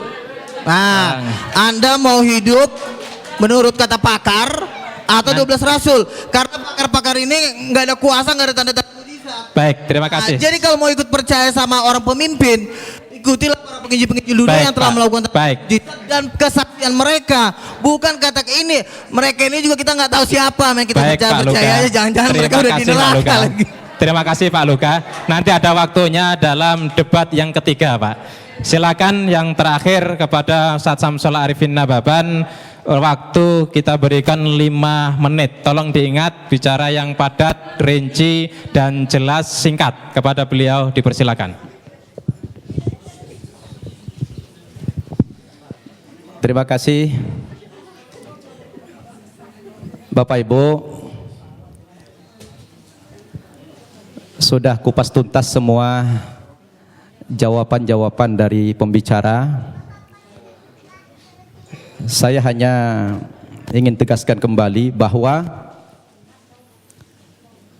Pak Tambunan maupun Pak Tampu Bolon lebih banyak berbicara dalam dialog ini dengan mengembalikan kepada dogma saja. Semestinya kita dialog begini harus dialog konsep. Jadi kita semua kembali mengacu kepada nas. Dan kita semuanya pakai copy paste. Tapi Bapak berdua tadi selalu mengembalikan kepada dogma. Jadi atas bimbingan Roh Kudus. Dan tanpa diperinci apa itu Roh Kudus dan siapa itu Roh Kudus. Mengambang. Kalau tadi beliau berdua menjelaskan, terutama Pak Tambunan, tidak ada nas dalam Alkitab aku adalah nabi tapi anak Allah. Itu bisa dibaca dalam Matius pasal 3 ayat 16 sampai 17. Sesudah dibaptis, Yesus segera keluar dari air dan pada waktu itu juga langit terbuka. Dan ia melihat roh Allah seperti burung merpati turun ke atasnya. Lalu terdengarlah suara dari sorga yang mengatakan, inilah anakku yang kukasihi, kepadanya lah aku berkenan. Satu. Kemudian dalam Injil Lukas pasal 4 ayat 41. Dari banyak orang keluar juga setan-setan sambil berteriak, engkau adalah anak Allah. Lalu ia dengan keras melarang mereka dan tidak memperbolehkan mereka berbicara karena mereka tahu bahwa ia adalah Mesias. Begini, kalau memang kata anak Allah itu indikatornya bahwa Yesus adalah Tuhan, mestinya orang Kristen harus konsisten. Ada terlalu banyak yang menjadi Tuhan di dunia ini. Kenapa? Karena ternyata yang dikatakan istilah anak Allah itu bukan cuma Yesus. Coba dibaca dalam kitab Matius pasal 5 ayat 9, Injil Matius pasal 5:9, dikatakan di sini, berbahagialah orang yang membawa damai, karena mereka akan disebut anak-anak Allah. Nah, berarti siapa yang membawa perdamaian di dunia ini semua anak Allah. Berarti anak Allah itu bukan cuma Yesus. Kalau begitu yang membawa damai Tuhan semua jadinya. Nah, jadi ini perlu dipahami. Maka dalam Islam kata anak Allah itu bukan Tuhan tapi hamba, abduhu wa rasuluh, hamba dan utusannya. Jadi malah membingungkan kalau dikatakan Yesus itu anak Allah lalu dipresentasikan sebagai Tuhan. Berarti bagaimana dengan dalil ini Injil Matius tadi? Semua orang yang mendamaikan di dunia ini akan dipanggil sebagai anak-anak Allah. Berarti Tuhan juga dong. Nah, ini secara logik dan berdasarkan nas. Nah, oleh karena itulah sebetulnya boleh dikomentari, silakan. Gini, ini ayat ini sering banget saya dengar ya. Jadi begini loh, bedanya seperti ini. Lihat, perhatikan, jangan ketawa dulu. Anak-anak Allah, Yohanes 1:12, barang siapa percaya kepada dia akan diberi yang kuasa supaya sebagai menjadi anak-anak Allah. Beda dengan Mesias, anak Allah. Kenapa bedanya? Karena semua nabi-nabi itu dipenuhi Roh Kudus disebut juga anak-anak Allah. Tetapi bedanya apa? Mesias itu sudah dijanjikan dari zaman dulu. Nabi-nabi menjanjikan Mesias. Akan datang Mesias. Nabi satu ngomong nanti akan datang Mesias. Nabi satu ngomong sampai Nabi Yesaya sampai Nabi terakhir nanti akan datang Mesias. Banyak di Yesaya nabi-nabi itu menubuatkan. Kalian kalau saya ngomong jangan teriak-teriak dulu, ntar kalian nggak ngerti gitu loh. Gini, lihat, nabi-nabi menubuatkan tentang kedatangan Mesias itu ada di Perjanjian Lama. Nah, nabi-nabi ini pada waktu Yesus tadi yang saya pertama kali mengatakan, di situ dikatakan Mesias anak Allah, bukan hanya anak-anak Allah. Bedanya apa? Nah, untuk menafsirkan Mesias anak Allah ini, yang menafsirkan bukan dokter, bukan profesor, tapi rasul, 12 rasul.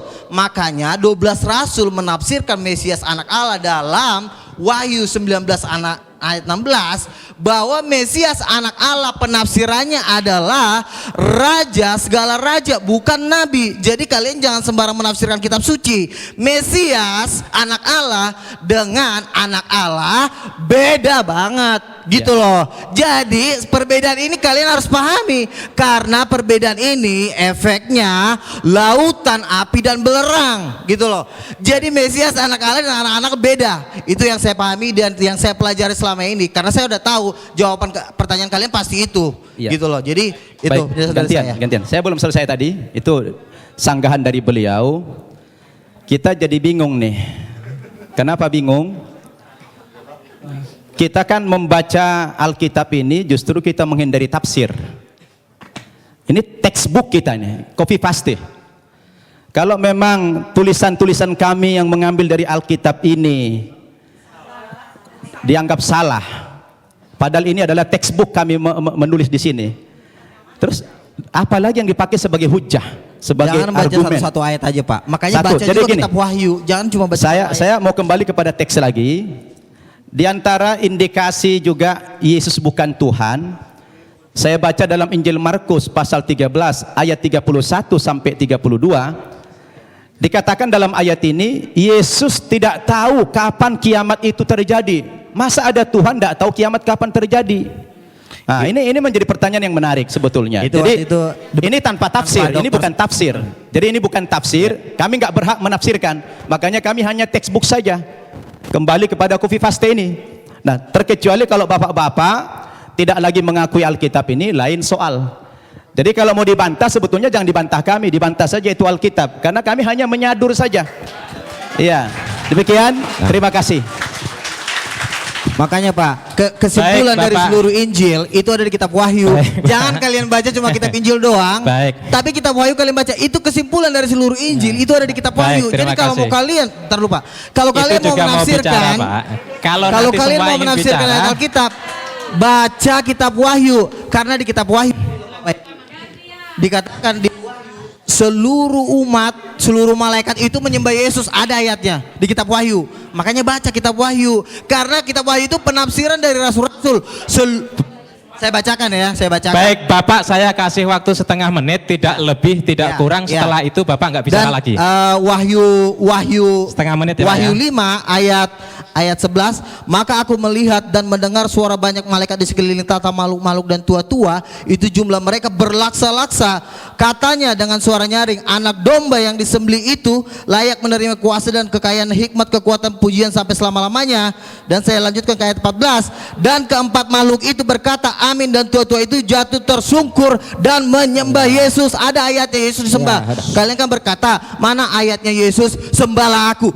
Ini ayatnya bacaan termasuk. Sudah setengah menit. Ya. Terima kasih. Ya, baik, Pak baik, Insan setengah menit. Ya, sebenarnya kitab Wahyu yang menjadi rujukan beliau itu Udah. Wahyu kepada Yohanes itu mimpi, bukan wahyu. Mimpi Yohanes di Pulau Patmos. Itu kan kata Bapak. Jadi mimpi Sudah, panjang, Pak. ya.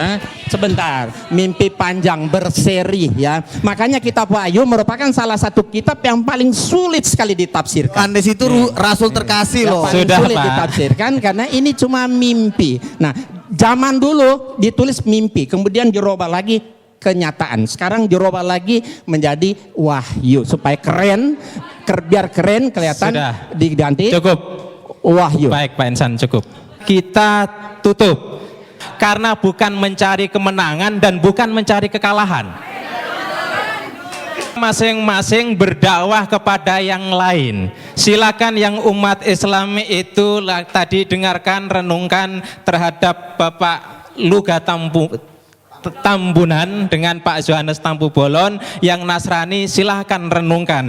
Terima kasih kepada Ketua Panitia yang menyelenggarakan acara ini, cukup sukses Pak Ketua. Kemudian kepada para pembicara, Ustadz Samsul Arifin Nababan, Bapak Insan Moko Ginta, Bapak Luga Tambunan yang saya suka semangatnya ini, masih muda.